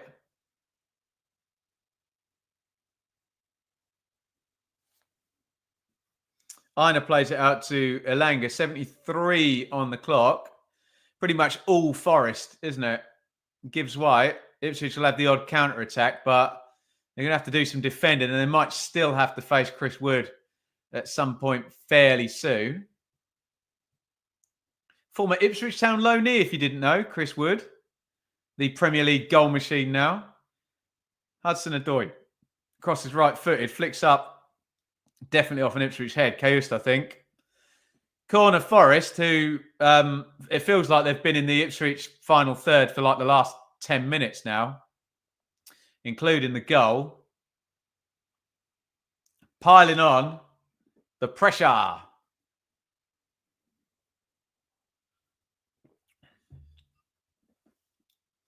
Elanga's going to take the corner for Forest. I won't talk about Ipswich's ability to defend set plays. In it comes, headed up in the air by Murillo. Oh, they've recycled it, and Yates has scored again. He's covering his mouth. The offside flag is up. There was head tennis in there. I'm guessing they check that one, do they, on the VAR? Let's have a look. And he is indeed offside. Good call.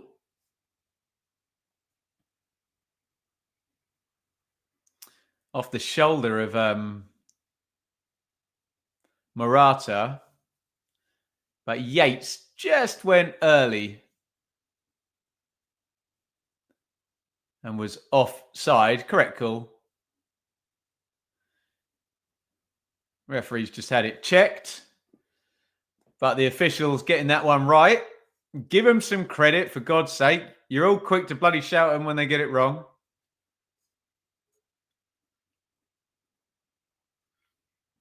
Offside. But yeah, can Ipswich pin a hole in the balloon of Forest pressure here? They're definitely far and away the more likely winner the way this game is trending. But you never know. Sometimes you see teams pile forward and then it's one counter attack and bosh. Away you go. Murillo wins that one. Moreno down the left gets the cross in, not a good one. Easy catch.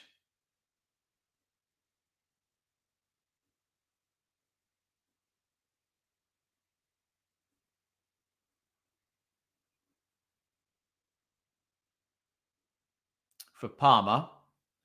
Ipswich just played through the lines there to Clark. Clark's had a couple of good touches since he came on. He's used the ball better than the majority have in blue in this second half. Let me just bring the second half stats up on my iPad. Ooh, Kayust, is he going to lose that? He has lost it in a pretty dangerous spot. Anderson into the box. They've got it clear.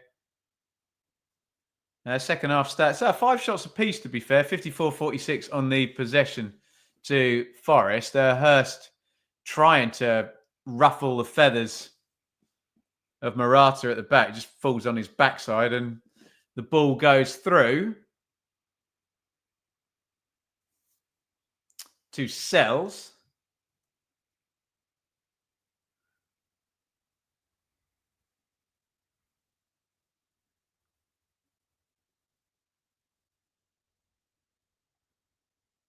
Slide through by Elanga.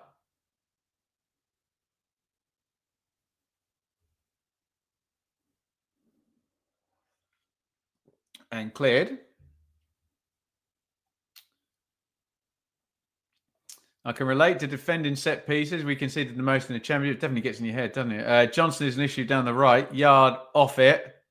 Who's on the bench? Philogene coming down there. Ooh, sliding tackle by Greaves as Forest continue to pile the pressure on. It's going to be a foul on Morsey on the edge of the box. Yellow card has come out. I assume, was the ball kicked away?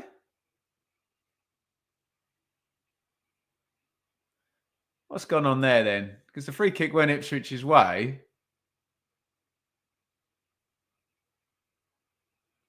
Oh, is it going to be for dissent? Oh, not retreating on the free kick. Okay, Anderson. I get it.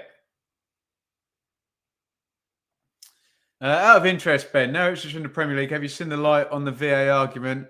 I can see how VAR's irritating, but I would still keep it and try and work on it and improve it. I know you'd scrap it, wouldn't you, John? All opinions are allowed.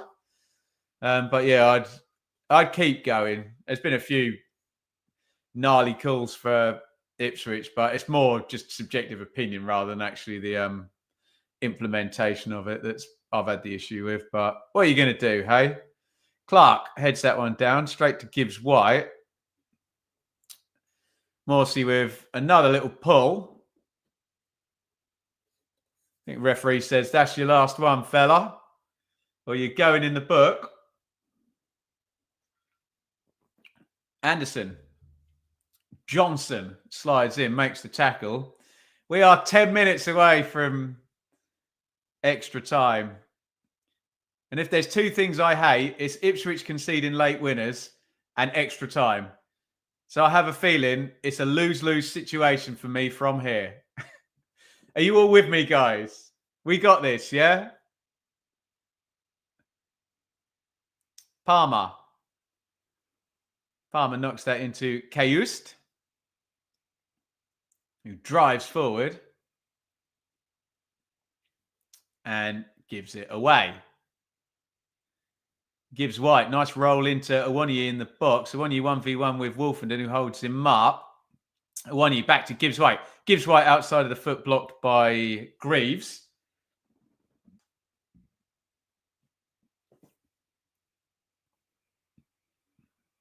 Anderson. Moreno.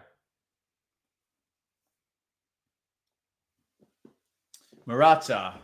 Yates. Attack versus defence, as has been the pattern since about minute 65 in this one. Taylor with a ridiculous dive trying to win a free kick on the edge of the box. Gibbs White continues on for Forest. Gibbs White. Murillo. Murillo! Great strike, left-footed, all palmed up in the air by Alex Palmer. Good strike by Murillo, who's good fun, isn't he? Loves a 40-yard shot, doesn't he? Good effort, that, actually. If that bends back a little bit more, keeper's in a lot of trouble there.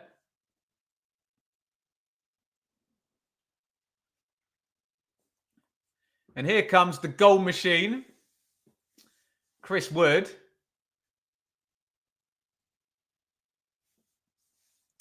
Oh, by the way, John, am I remembering this right? Was it the big day today, matey? If it was, sorry, I'd forgotten about that, matey. Sorry, two in my own head. I really hope it went well, mate. I think you said it was today, didn't you? So, yes. Apologies for not remembering that, John, and hope it went well, buddy, and catch you soon.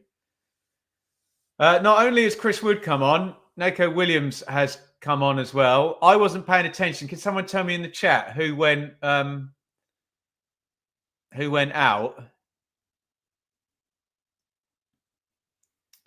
Corner comes in. Give me the number of minutes before Chris Wood scored. Oh, off the bar. Great strike by Hudson-Odoi. He hasn't done that yet this game. His signature move. Great strike there. Hits the crossbar. Forest getting closer and closer. Really unlucky that. Dipping down. Guys with their iPhones up behind the goal. Nearly caught a beautiful view of that. Unlucky Top of the bar. Signature move of Callum Hudson-Odoi. Doesn't quite manage to pull it off this time. Thank you, Liam. Awoniyi and Moreno out. Yeah, straight swaps then. Should have figured that out, shouldn't I? Hurst. O'Shea, Ipswich in the Forest half. My God. Here is Hurst. Looking for a foul. It's too strong. And that's going to be a Forest throw. Ipswich just getting nothing out of Forest now for at least 20 minutes, isn't it?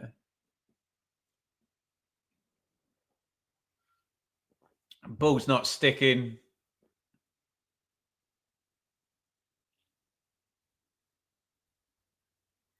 Wave after wave of Forest attack, really. Williams, who is wearing number 7 and playing left back, which as a traditionalist, I'm not a fan of. Get him over on the right wing, yeah?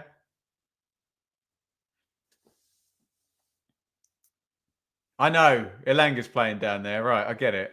Or Hudson-Odoi. Hudson-Odoi, isn't it? My bad.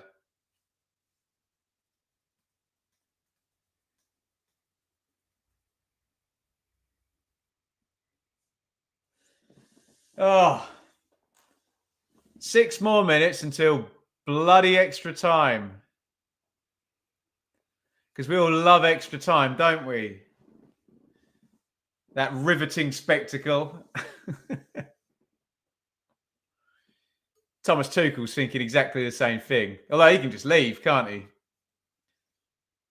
Get off back in his chauffeur-driven vehicle back to wherever he's living.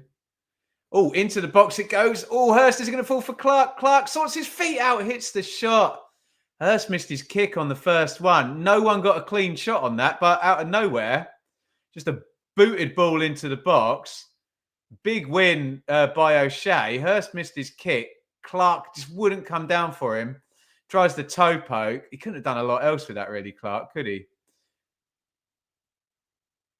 3 Forest players around him, but it's about as good as it gets for Ipswich in the second half.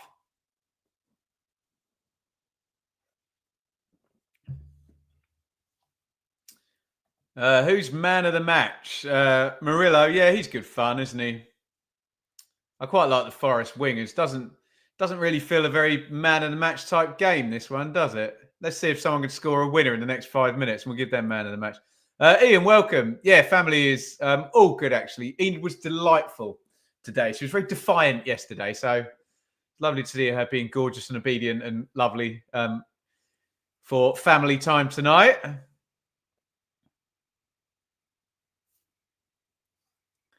Overtime, no supper for Ben, no.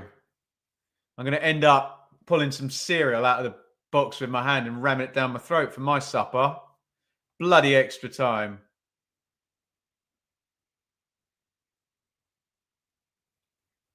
Chaos. Oh, nice poke through the legs there. Knocked forward by Taylor. Oh, they were 2v2 there for a second. If they could have just got Jack Clark into some open ground there was a chance on the counter. It's opened up a little bit in the last couple of minutes. Forest had conceded no ground for the longest time. Although here they come again. All Wood is in space there on the back stick. Hudson-Odoi crosses right footed. Good ball that. Well played, Hudson-Odoi. Cleared by Greaves. Corner. Forest.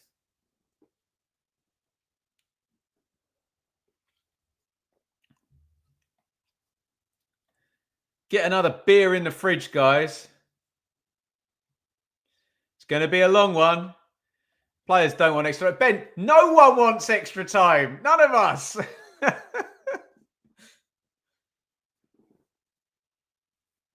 But we're going to get it in 3 minutes plus stoppage time if there's not a goal.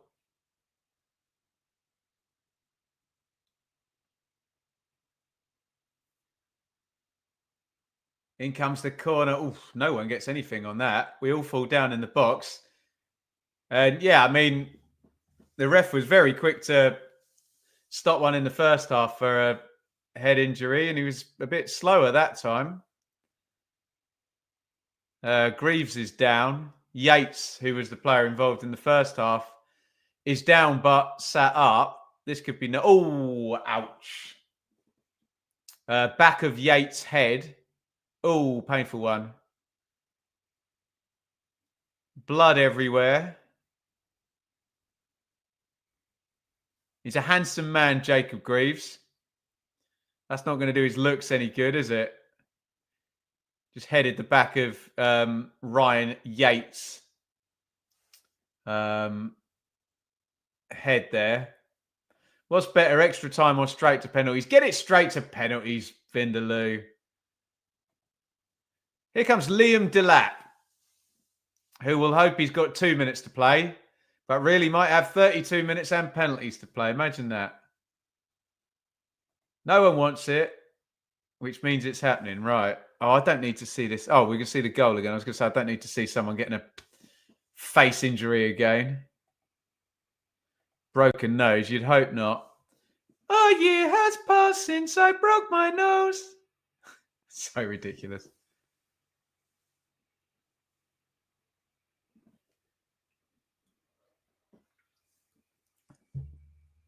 Liam Delap not in yet. We're just waiting for this stoppage to end.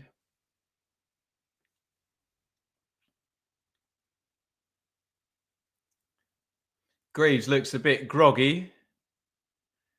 I assume they've done all the concussion protocol as well.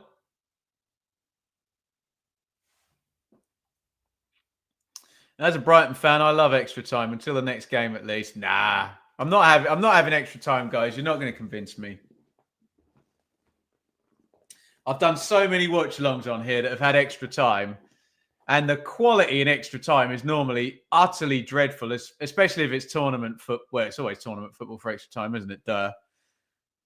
Just everyone's so scared of getting knocked out.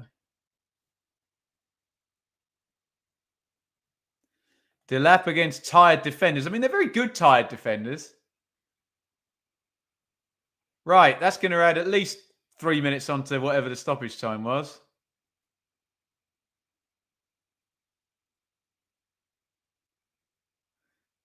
Sam Morsey has just talked himself into the Burke. I assume he's disputing. Are they going to have a contested drop ball? I can see Morsey's point, actually.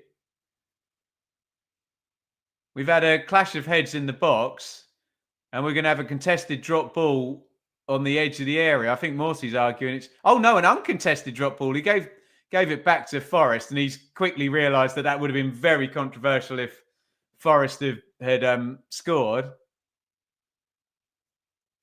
Yeah, I thought minimum it would be a contested drop ball. I thought it might have even been uncontested in the box, given the clash of heads occurred as the cross was going in. But he's gone to the moment, which I'm sure is correct by the laws. He went to the moment where he stopped play when Forest did have possession on the edge of the box. Here he comes. Liam Delap, ole, ole.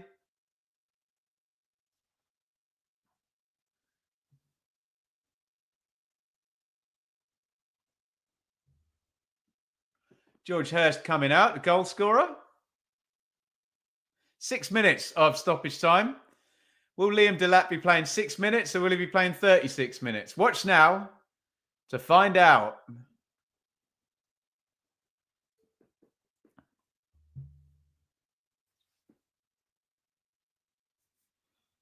Goal kick goes long. We played 90 seconds of minimum stoppage time. Murillo up in the air. Here is Liam Delap straight into the game. Goes down on the edge of the box. Didn't look like a foul, but the Ipswich end all jumped up. Knocked into Gibbs White. Gibbs White does well to knock that into the ref. And here comes Aina down the right-hand side. Aina again. Crossing position for Hudson-Odoi. Just plays it inside to Gibbs White. 92-10 of 96 minimum. Aina. Left foot cross. Easy one for Ipswich to defend. They got the communication right. And over everybody's head, much to Chris Wood's annoyance, and out of play.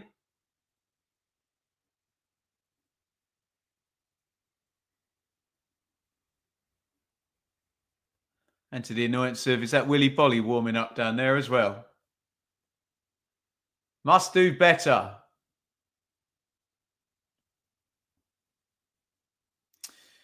Palmer takes the clearance as we come up 93.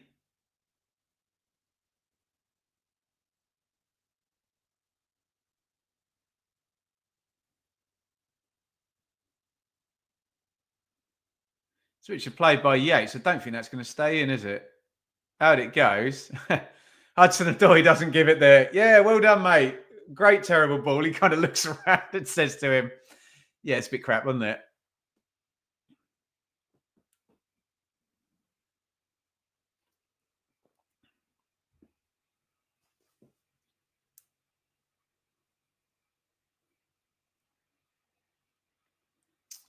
Big hoik clearance there.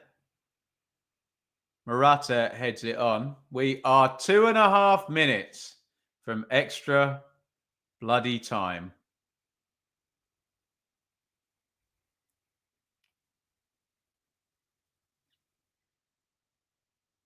Here is Murillo coming over halfway line. Knocked forward to Gibbs White. 2 of minimum stoppage time to go. Gibbs White tries a very clever outside of the foot pass through, but yeah, God, Ipswich are just entrenched and didn't even look like they believed they were going to clear that. Liam Delap with what I would term a striker's tackle there. Everything about it was wrong. And he gives away the free kick. We have 90 seconds of minimum stoppage time remaining. Whoop, another 30 minutes of Ben commentary. It's going to get sarcastic and snarky because I hate extra time. Assuming we get to extra time, of course. Free kick, Forest. I wonder if Murillo's going to have a shot here. It's miles out, but it'd be funny if he did. No, he's clipped it into the back stick. Oh, he didn't need to header that, did he? Townsend gets a head on it. It's going to be a Forest throw. I wonder if Einer's going to take this and lob it in the box. Forest players are just waiting for instructions as to whether they're going for... No, they're not going to do it. Are they? Are they going to do it? Yes, they are. You may as well. He's just going to blow for extra time, isn't he?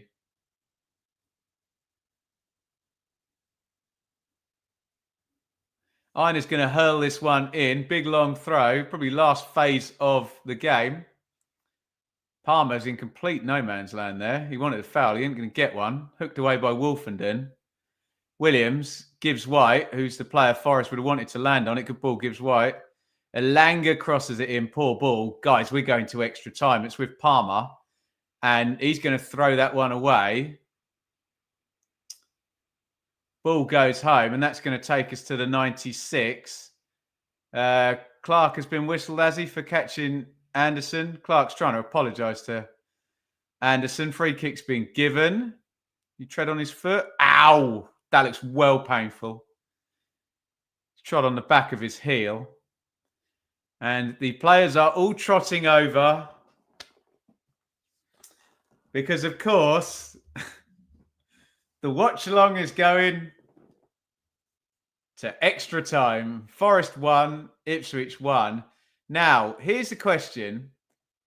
Did I make the second half clock cope with extra time? I don't think I did. It goes up to, what does it go up to? It goes up to 110 minutes. And me being a clever bastard that I am, excuse my language, I closed the tab with the first half clock in. So if you could give me a minute, guys, we're going to get the first half clock back and we'll just run it from 0 to 30 for extra time. Although that's going to confuse the hell out of my old computer here. And I'm going to get the spinning wheel of doom and steam's going to come out of it. 2 second half goals then for us to talk about. George Hurst gives Ipswich the lead. Poor goal from a Forest point of view. Ipswich get the set play. Corner goes into the back stick. And George Hurst standing, doesn't even have to jump. Free header, back stick, scores. Rich is back. Let's bring him back in. How do I do that? Add to stage. Welcome back, Rich. I couldn't leave you on your own for extra time, mate. I mean, I can't watch it. I'll have to go back, but I'll take the point. Great away result for Ipswich, isn't it? I mean, it would have been in the Premier League, but shame. Yeah. What do you make of the second half? Fortunate.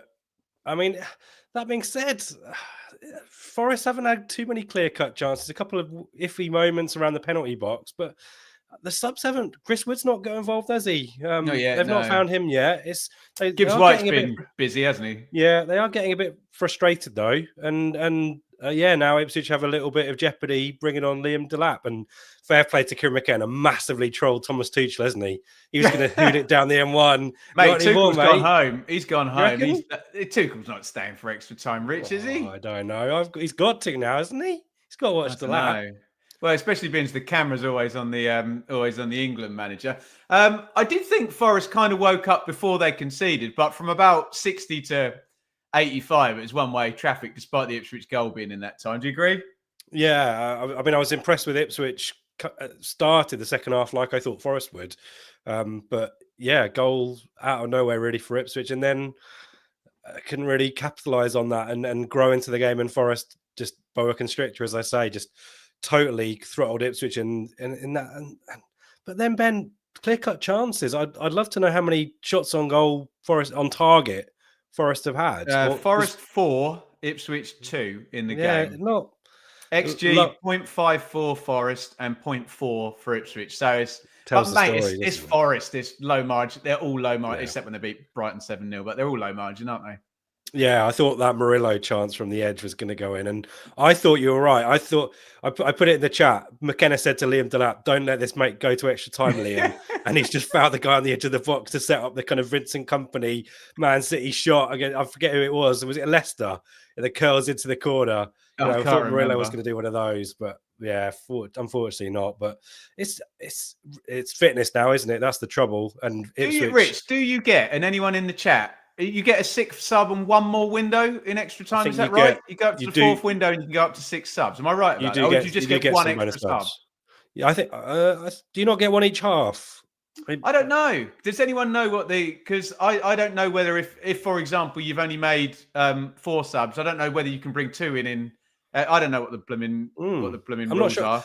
I mean, in terms of I think it's Yotta, unless I have to do with extra time, the better, mate. I'm not learning. The Forest bench. I think Ipswich have got some good options. I think Philogene's a great option to bring off the bench. Look at you, at this point. Getting excited, aren't you?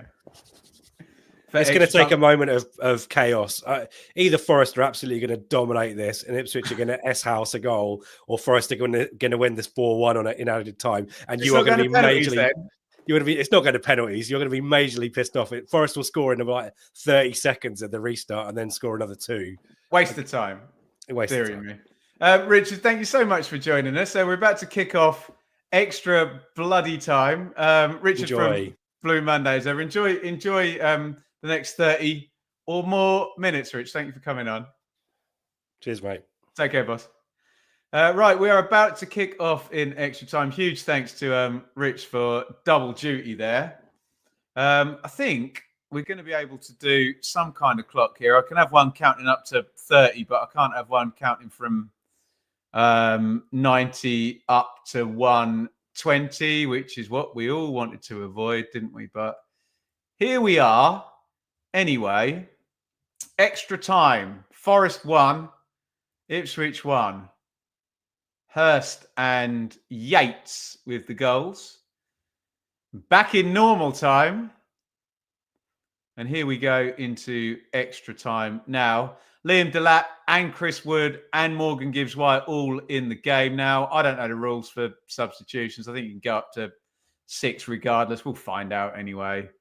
I don't care. I don't want to know anything more about extra time. I think it's an extra sub and window. There you go. Forest to win in extra time 3-2. Yeah, be some goals, wouldn't it? Long throw hurled in by Ipswich, Karius into the near post, headed up in the air, half cleared. Delap Delap tries to spin, wriggles it away. Taylor hits the shot, blocked away. Morsey tries to find Clark. Missed kick by Aina, goes with the wrong foot. Aina closed down by Clark. That looked like a corner. Aina keep that one in? Who knows? I'm going to go for another long throw in here.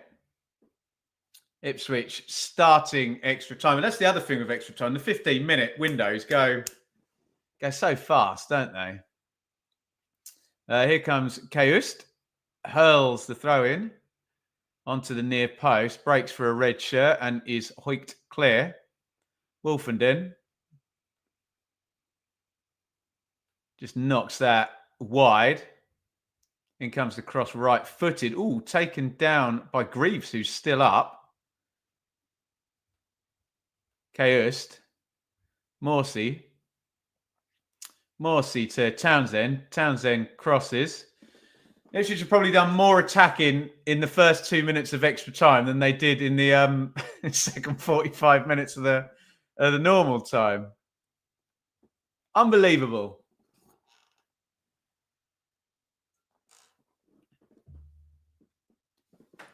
Kayust is going to hurl another long throw in.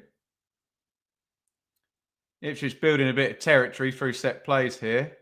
Keeper sticks, headed away. Townsend tries to recycle. Morsey load it back into the box to no one in particular. Headed out. This is proper League Two stuff, this, isn't it? Get it on the deck, lads. Here's Clark, who does get it on the deck, gives it away. Forest counter coming. Hudson-Odoi. Ipswich back in shape. The thing when you're watching extra time as well, you expect attacks to play out how they would in normal time. But the players are so tired, aren't they? These guys train bob on for 90 minutes for 90% of their games, even more than that. And then have to go in an evening game an extra 30 minutes. The fourth quarter begins. Well, yeah, you were right. I'll give you that one. Doesn't mean I'm happy about it, though. I ain't happy. Feeling glad I got sunshine in a bag. Oh, that's a not nice back pass to deal with. Palmer heads it back to Greaves, who pings a lovely ball out to Townsend. Kayust wriggles between two and gives the ball away and hooks it back out. What a pass that is to Clark, who's got a bit of space on the left wing. Clark pokes that inside. Space for Morsey. Morsey, can he line up the shot? Morsey outside of the foot. Unlucky. Did well there. Does it take a deflection on the way through, or does the keeper get anything on it? Does well to turn inside his man. He's not going to hit it left-footed. Oh, he's unlucky, isn't he? Given he's not going to go left-footed, not a bad strike. I wondered whether it'd taken a nick on the way through off Murillo, but it's good defending by Murillo, isn't it? Blocks out that far corner. Chance for Ipswich. But here come Forest, gives way. Elanga tries a ostentatious right foot outside of the foot cross there and just sticks it over the bar into the stand. Foot wide in the end would have been a lovely goal. Yeah, it was a complete mess, wasn't it? Until Chaos from on the floor after giving it away for the fifth time, played it out to Clark. Nice from there, wasn't it? You just say it fell to the wrong guy, didn't it? Sort of defensive midfielder in that position when there's players like Clark and Delap in the attack. Speaking of Clark, he's just been fouled by Yates, who takes a yellow card. An ostentatious contribution. Do you know the collective noun for peacocks is an ostentation of peacocks? Every day is a school day. Surely the greatest collective noun.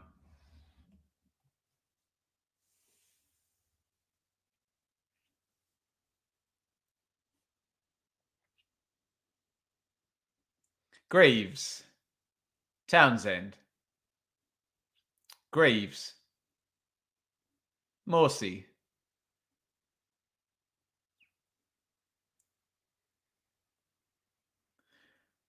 Johnson can't quite get away there. Here's Taylor, though, down the right. Taylor crosses in. It's going to fortuitously go to Townsend, who helps it down the line. Clark onside?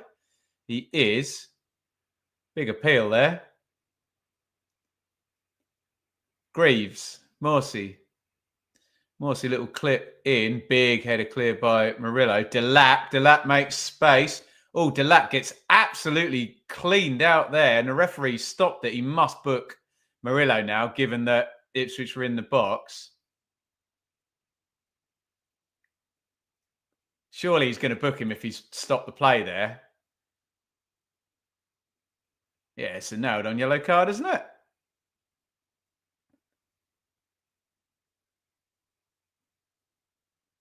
I'll be flabbergasted if he doesn't book Murillo after stopping an attack and that type of tackle. I don't think he has, you know. Move on. Free kick, Ipswich, which Connor Townsend and Jack Taylor are over. I think the referee's deeming, I mean, he's probably right, given Ipswich's inability to make chances, that this is probably the best it's going to get. Here comes Townsend, left-footed straight at the keeper.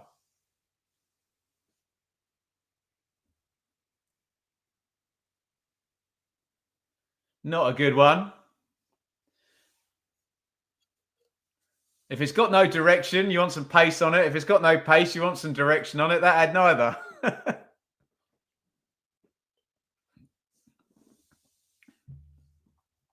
Thank you for sticking with us tonight, guys. We are 2 hours and 22 minutes into the watch along. Mike, you're legend, Mike. We always say when Mike super chats, this chair I'm sitting in, this wonderful man here donated this chair when he knew my neck was dying. So muchly appreciated. And with some work in the gym and some careful pillow buying, the neck is improving, I think. Have you ever been involved in an extra time incident that wasn't your fault? No win, no fee super chat. Thank you very much, Mike. You're just paying me danger money, aren't you, to do bloody extra time. Oh, here comes Gibbs White for Forest. Nice looking break this. Gibbs White into the box. Good cover there. Was it Greaves who got across? Gibbs White, the danger man, most definitely since he's come on. They just got the run there in central midfield, turn the Ipswich midfield around, and Gibbs White is so good as a ball carrier in the 8-10 position, isn't he?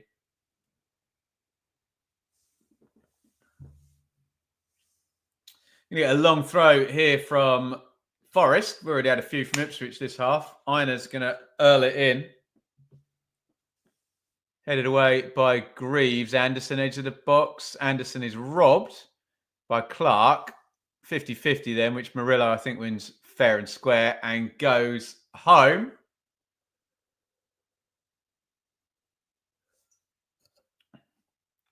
Was always going to be Ipswich to make it off. When did we last do extra time on the channel? I can't remember. In the world, might have even been the World Cup final. Surely we've done extra time since then. Any of the playoffs go to extra time? I can't bloody remember. Elanga, we must have done it since Messi and Mbappe's shootout. That's brilliant, that, wasn't it? That was good extra time.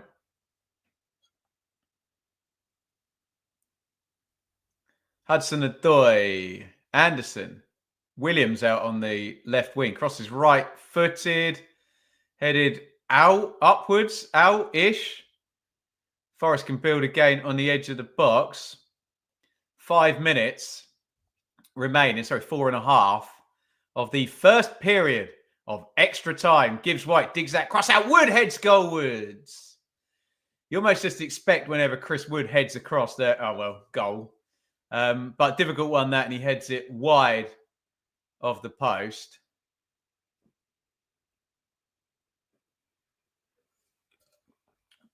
What day is the championship check-in? That's a good question, James. We're doing the predictions tomorrow for the weekend. We might have to speak to Sam later in the week, James. It's just annoying with the schedule and Sam's with little Sid, his son, on Wednesday. So if there is one this week, it won't be until later in the week. But you can hear from Sam Parkin on Wednesday on the channel with some predictions. Mikey will be here for the Premier League predictions as well. If we don't do a check-in tomorrow, well, we're not doing a check-in tomorrow. Well, let me know. We can do a monologue video. If I can dream up a good topic in the morning, happy to put something out tomorrow as well. Else there'll probably be a short going out. There'll probably be no content down this wonderful channel today.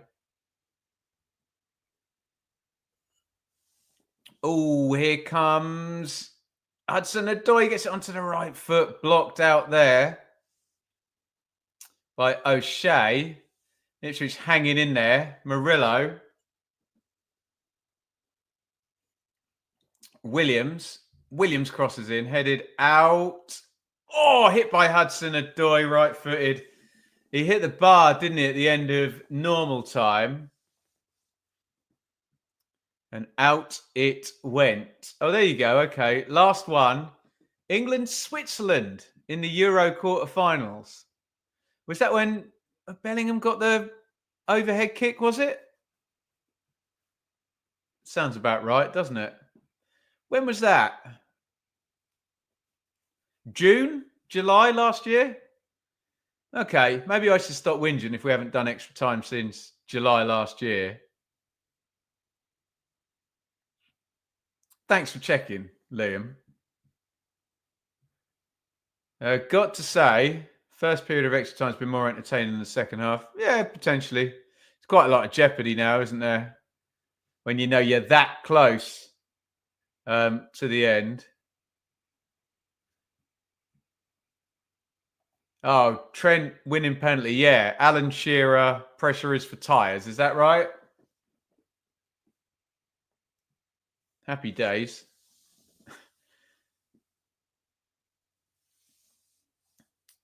Never stop whinging. Are you saying I never stop whinging, or are you suggesting I should never stop whinging? I'll take either. Corner, Forest.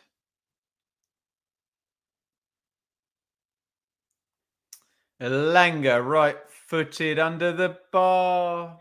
Out for a goal kick. We got 70 seconds remaining of the first period of extra time.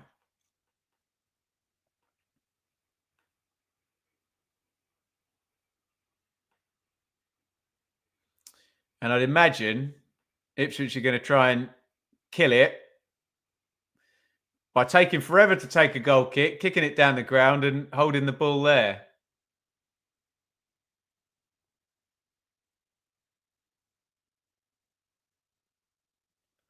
Help Don looking for Delap. Einer knocks it home. 30 seconds to the whistle. I'm sure they won't do a minute stoppage time. There's no reason to. It's been a good, as someone said in the chat there, it's been a good first period. Townsend stretches to win it. Bouncing around in midfield. Taylor. It's given away. 10 seconds remaining. Forest on the ball. I reckon the ref will let this attack play out. Gibbs White fires the shot in, and that's over the bar, and that'll do for the first period of extra time. Yeah, referee Harrington blows up.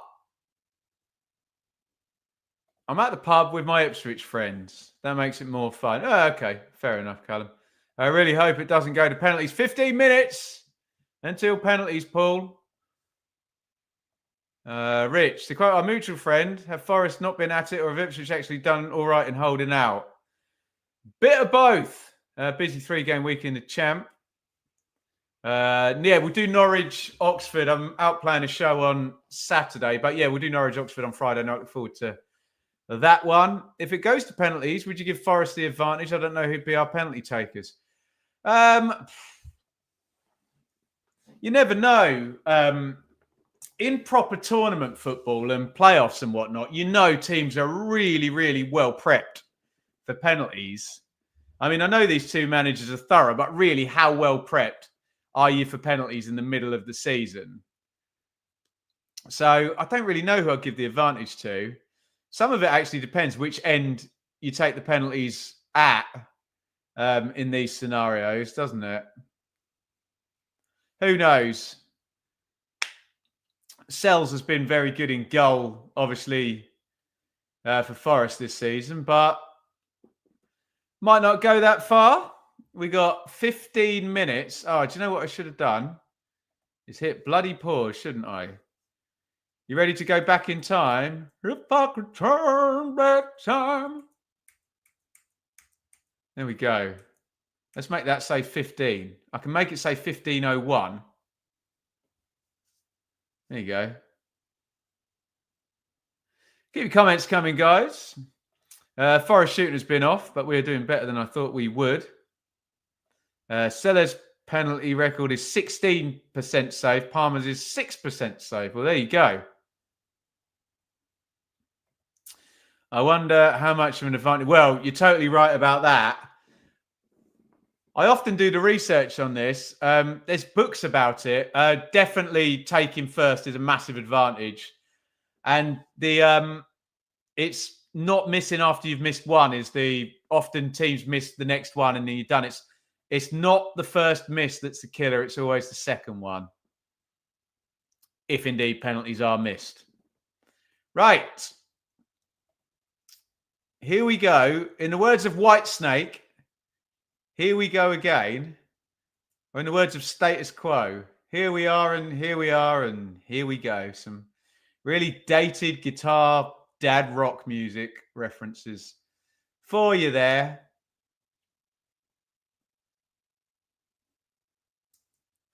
Speaking of dated music, I will be appearing at the Robin in Wolverhampton, wonderful venue, on Saturday night with That's So 90s. If you're in that area and you're fancying evening out and some 90s music, come and see the show. We will be in Leicester at the MMC venue, theatre, right near the Leicester training ground, actually, for you football fans, on the 14th. So be in Wolverhampton on the 8th, Leicester on the 14th. We're in Guiseley Theatre, Leeds on April the 4th, and we'll be up in Scotland, May 10th, 11th, 12th. That's So 90s. See me do my day job. Although this is kind of my day job now, and that's my night job. But what are you going to do? See me play some music. It's all good fun. Wolverhampton, Leicester, Guiseley, Leeds, Scotland.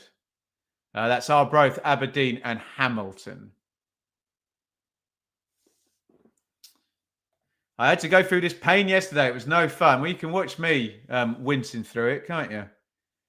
Here is Elanga, left wing, crosses right-footed, looking for Wood. Greaves does well, gets in front, heads clear. We are having that pattern we had in the second half, where it felt like I've seen this movie before of Ipswich behind the ball and Forest probing.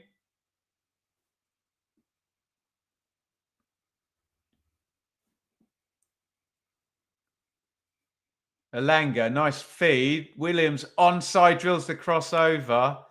Nothing doing. Nobody there. Just put a little bit too much on it. It's into a really good area, isn't it? Just smashed it across, doesn't he?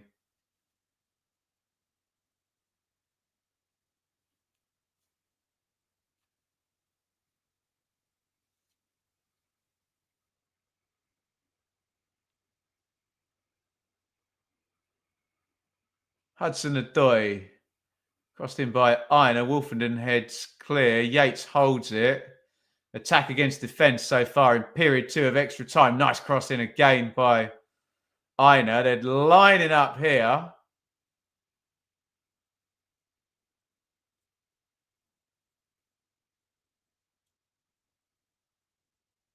Yates. It's all coming down the Forest right.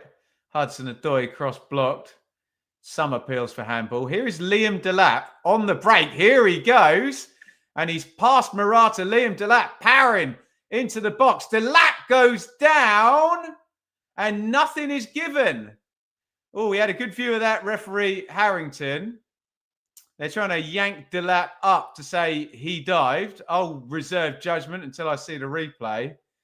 That was the physicality of Delap there on full show. We've seen that so many times. Knock it and run. I'll wait until I see a replay there. Morsey just stood on the ball. Morsey's waiting for VAR. Hopefully. Wolfenden knocks that one back. Oh, Palmer, terrible ball. Oh, they've gotten away with it again. Oh, that's the second time Palmer's gotten away with some pretty iffy playing out from the back. We still haven't seen a replay, ITV, of Delap's charge into the box.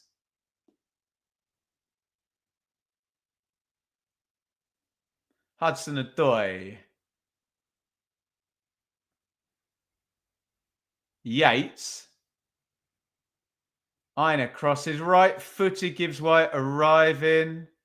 Still attack against defence. Forest throw. Liam Delap's having a word with referee Harrington.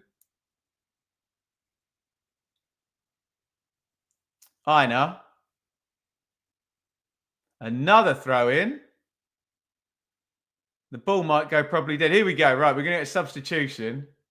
You see a replay of that incident with Delap, and I think it's Murata at the back. Elanga is coming out for Forest. It's Jota Silva, is it? Jota Silva coming in. Portuguese player.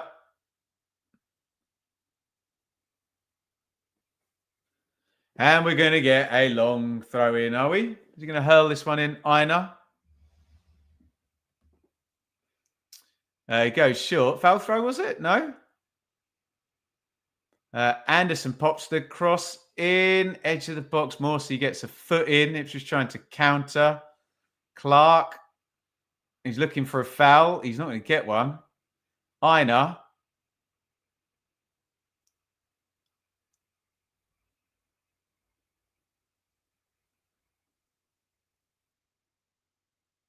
Moreno tries to give and go.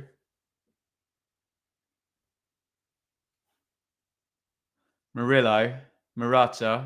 Murillo. Nice feet. Really good Murillo. I really like him as a player. Jota Silva. I don't know if it's Jota or Jota. I don't care. Probably my least favourite thing about doing YouTube pronunciation pedantry. Right. Are we going to see this Liam Delap thing? Or have we just moved on from that? Would have been nice to get a second look. No, we're not. We are going to see a handball shout against Connor Townsend. Here we go. We're not going to get a slow-mo. Delap skips inside. Man, it doesn't look like a foul, does it?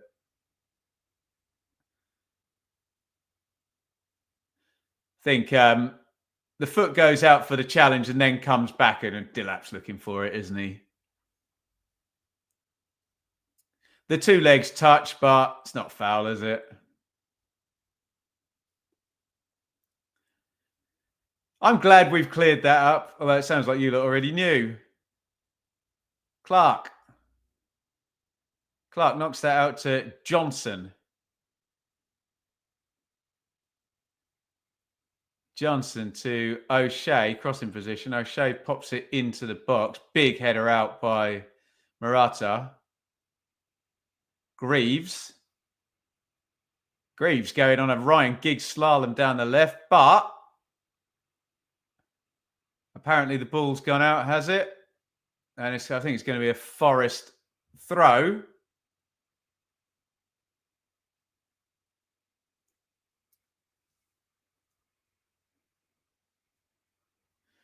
Why have we stopped? We getting a sub here or something?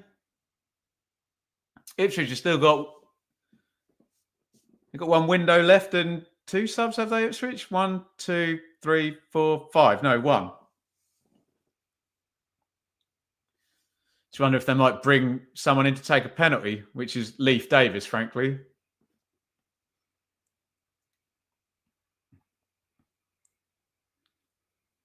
Murillo comes forward, tries to feed it in. Intercepted. Oh, Ipswich are just knackered, aren't they? Morsey literally just stood still, gave the ball away, got back into defensive mode there. Here is Hudson-Odoi, shot left-footed there by Jota Silva, wide of the post. Really for Ipswich now, you saw O'Shea there, tried to kind of play through Morsey. Really the only hope Ipswich have got now is counter-attack and an early ball to Delap or Clark. There's just no legs in the team now at minute 114. 5:40 remaining.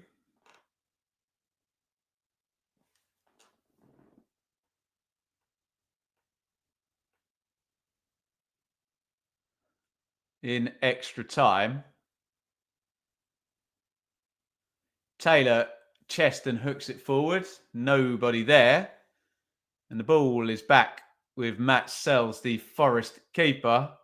Squeaky bum time. Right, yeah. We're going into the last 5 of extra time. It'll be penalties if we do not get a goal in the next 5 minutes. There's going to be a lot of Forest pressure, I think, because Ipswich just look out on their feet here, don't they? Just mentally exhausting defending for so long, isn't it? Anderson. Hudson-Odoi, little feed in. Williams into the box, block. Johnson, good slide tackle, or kind of block. Knocks it into O'Shea, who hasn't even got the strength to clear it 10 metres up the pitch. Kaius slides in and clears it. The problem Ipswich are having here is even when a Forest attack doesn't break down, or does break down, they just can't clear their lines. Not getting any distance away from the goal at any point.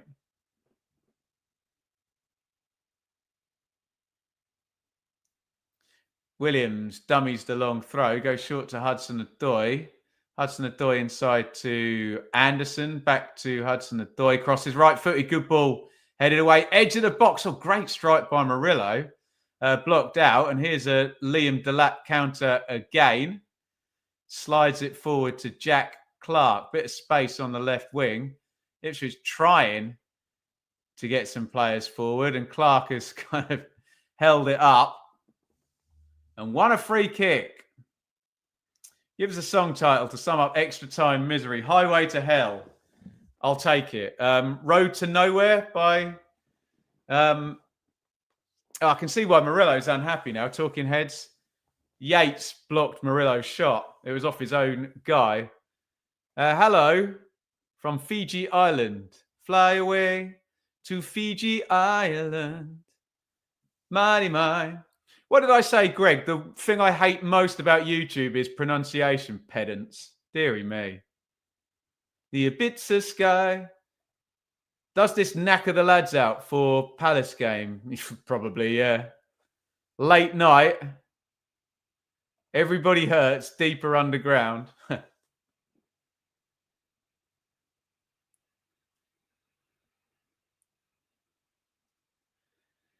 Sells with the restart. We are 2.5 minutes from penalties. Oh, Morsey's a bit lucky to get a... Morsey has been running in treacle for about the last 40 minutes, bless him. Yates looks a bit more sprightly. How old is Yates? A good 5-6 years younger than Morsey, you would have thought. Free kick, Ipswich. Chance to kill some time.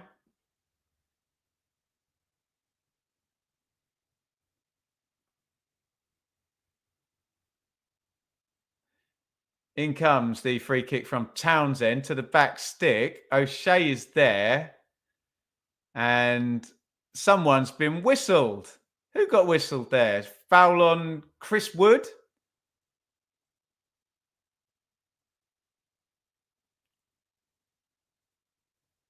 I don't know why more. Just in a slow-mo, I don't know why Morsey got that free kick. Just looked like Yates got there first, to be honest. One more sub. The problem is, if you bring on a sub now and they miss the penalty, like Rashford and who else did in the Euros final, everyone says you should have brought them on sooner because they weren't warmed into the game.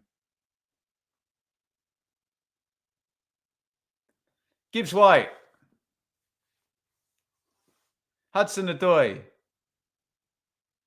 Hudson-Odoi crosses in right-footed. Big clearance from Wolfenden. We have a corner as we go in to minute 120.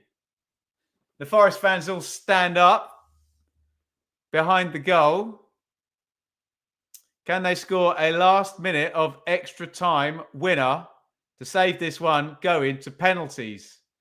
Anderson's going to take the corner right-footed. In it comes. And you're not going to score from a corner that doesn't even get into the box.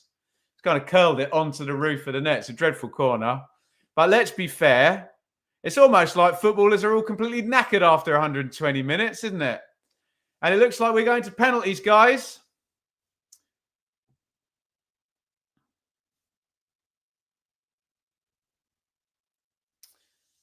Kieran McKenna and Lee Grant just sorting out the order of the takers by the look of it. Alex Palmer takes the goal kick. We've got 3 seconds of extra time remaining. Oh, no, we've got a minute stoppage time. Beg your pardon. A minute to win it. Johnson goes home to Palmer.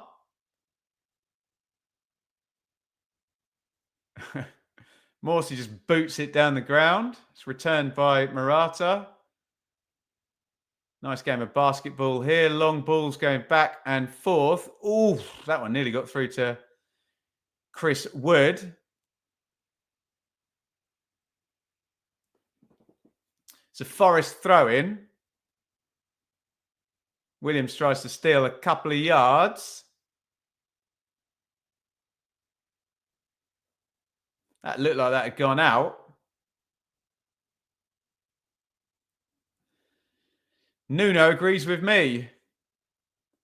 And we have a tactical cramp by the look of it from Jack Taylor, who might actually have cramp. Or could be just running down the clock. Anyway, it doesn't matter because we are going to penalties.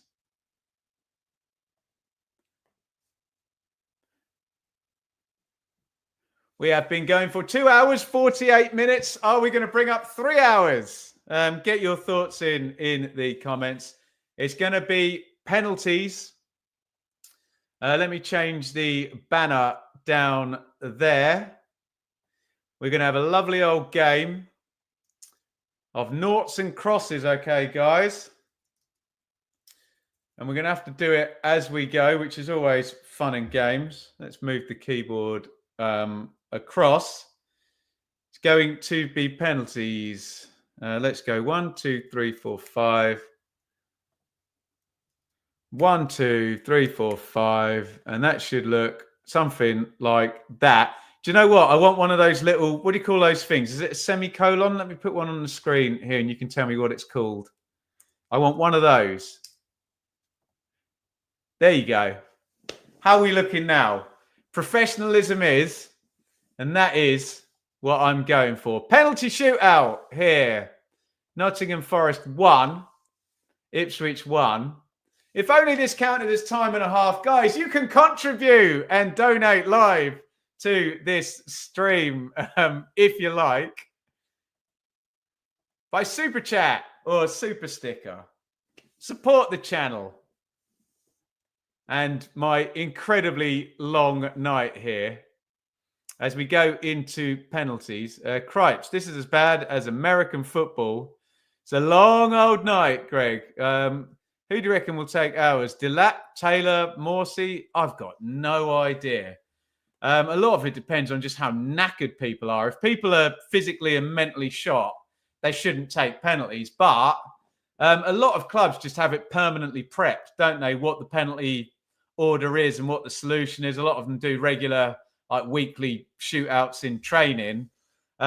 You would think managers as thorough as Kieran McKenna and Nuno Espirito Santo will have it all prepped and they'll know which order they're going and which way the penalties are going. But it's just down to execution now and nerve. Ben, absolute hero. It's a time and a half tip. Thank you very, very much. $4.99 on the super chat. People try and tell me that penalties is a lottery. I think it's a real game of skill. It's a game of nerve and technique, isn't it? That's what it is. Can you score your penalties? And then it's a mental game, isn't it? Of, like we said, if you don't take first, can you stay in it? If you do have miss number one, can you get miss number two? Can the keepers get in the penalty takers' heads? Looks like Ryan Yates has chosen, I think he's won both tosses, has he?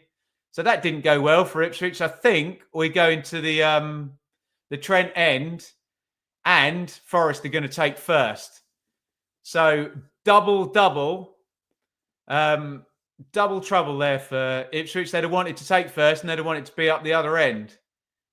I think it looked like Yates won both tosses there.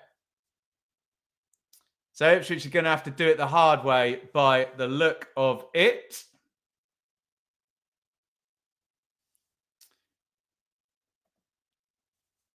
You're not going to lose your job. You're not going to lose your job. Absolutely not.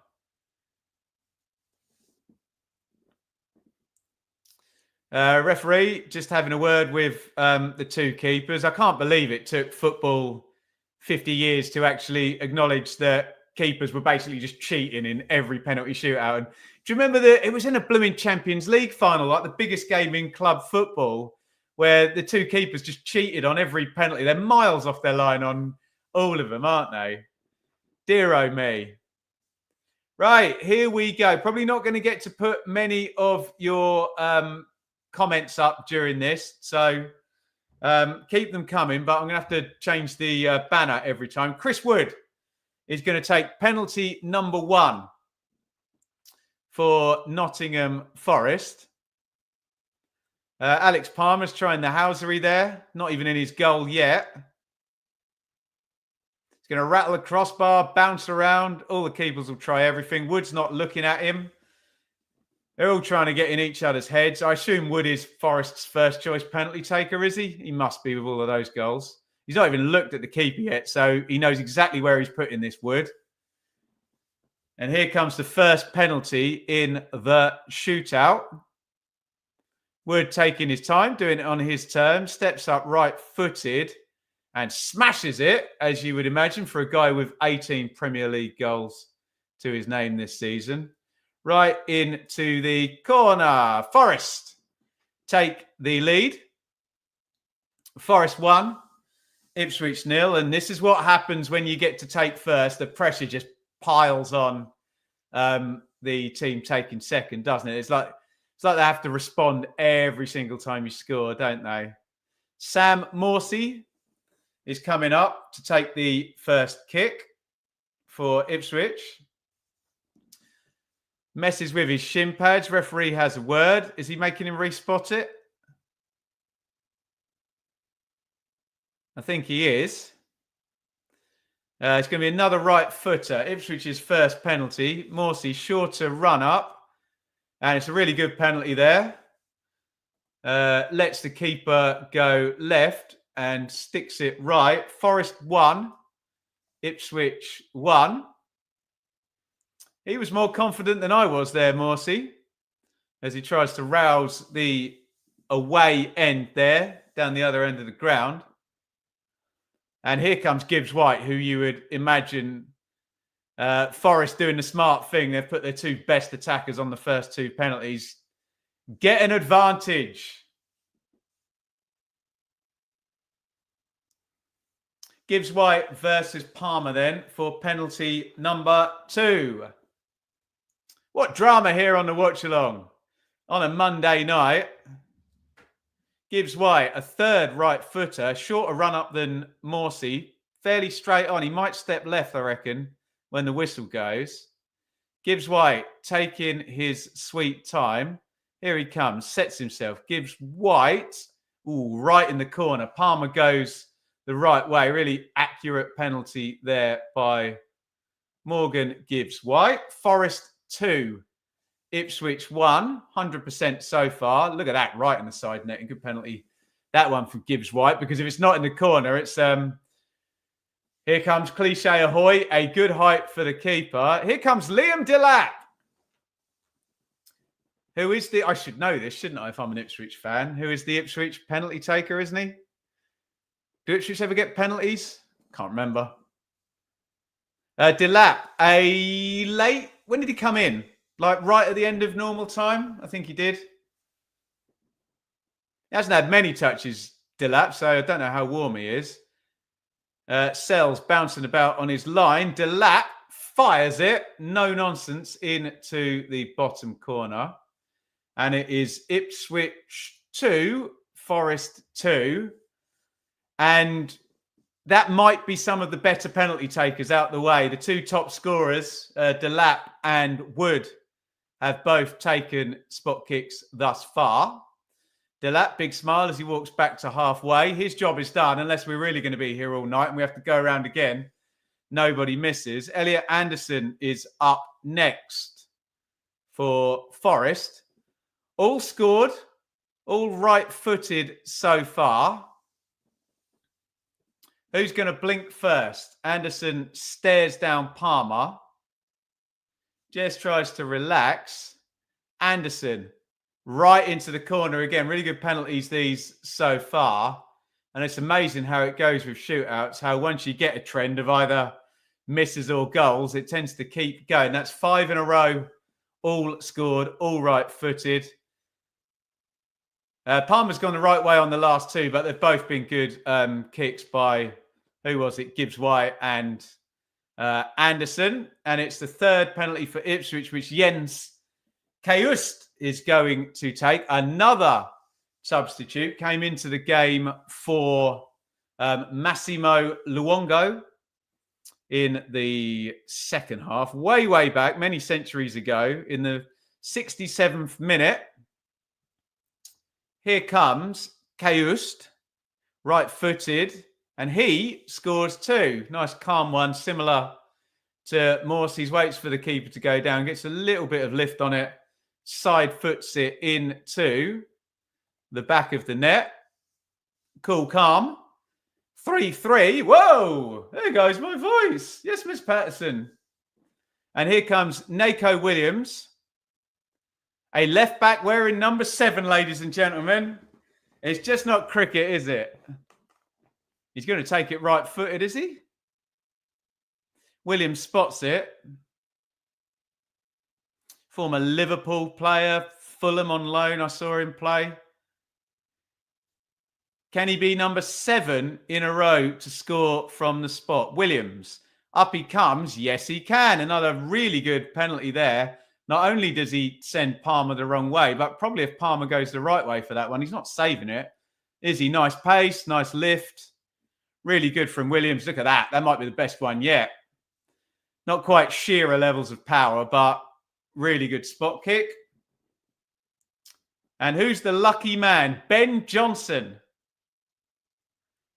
Stepping up, former West Ham man. Season 1 at Ipswich, arrived on a free. 7 in a row scored. Johnson right-footed. Up he comes. Slow run up. Puts it in exactly the same spot that Nako Williams just did. That is 8 in a row scored. And fair play to these lads. We've played 120. They're probably knackered, but the focus and the technique from both squads, really impressive. They're not bad keepers, these two. No one has missed yet. Who's up next? As Forest round out looking for a perfect 5, Callum Hudson-Odoi. Can he come in off the left and whack a penalty to the keeper's left into the far corner? We know what his favourite shot is. I wonder whether Palmer's going to bank on that and go to his left. It's going to be a short run-up as well from Hudson-Odoi. Here comes Callum Hudson-Odoi. Goes the other way. And it is 9 out of 9. And we now have the situation for the first time in the shootout. Ipswich have to score. And Ipswich miss, and Forest go through and win the shootout. Jack Taylor is the lucky man on penalty number 5. I think he's going to stick his foot through it. Whenever he tends to score a goal, Taylor, it tends to be that type of finish. Edge of the box. Taylor has to score. 5-4 to Forest. Up he comes. He's missed it. And Forest go through to the FA Cup quarterfinals. 1 save in the shootout. Taylor hits the deck despondent. I said, I think he's going to stick his foot through it. Guys, he should have stuck his foot through it, shouldn't he? He puts it low to the keeper's left. Sells makes the save. And Nottingham Forest will join the FA Cup quarter-finalists. Ipswich taking it all the way to extra time, to penalty number 10. But Forest are through to the FA Cup quarter-finals on penalties. 5-4. Sorry, I'm just trying to find the rest of the draw for you. Forest will go and play Brighton. It is Fulham, Crystal Palace, Preston, Aston Villa, and Bournemouth, Manchester City. The story of this game, no goals in the first half. Ipswich taking a bit of a shock lead from a set play in the second half.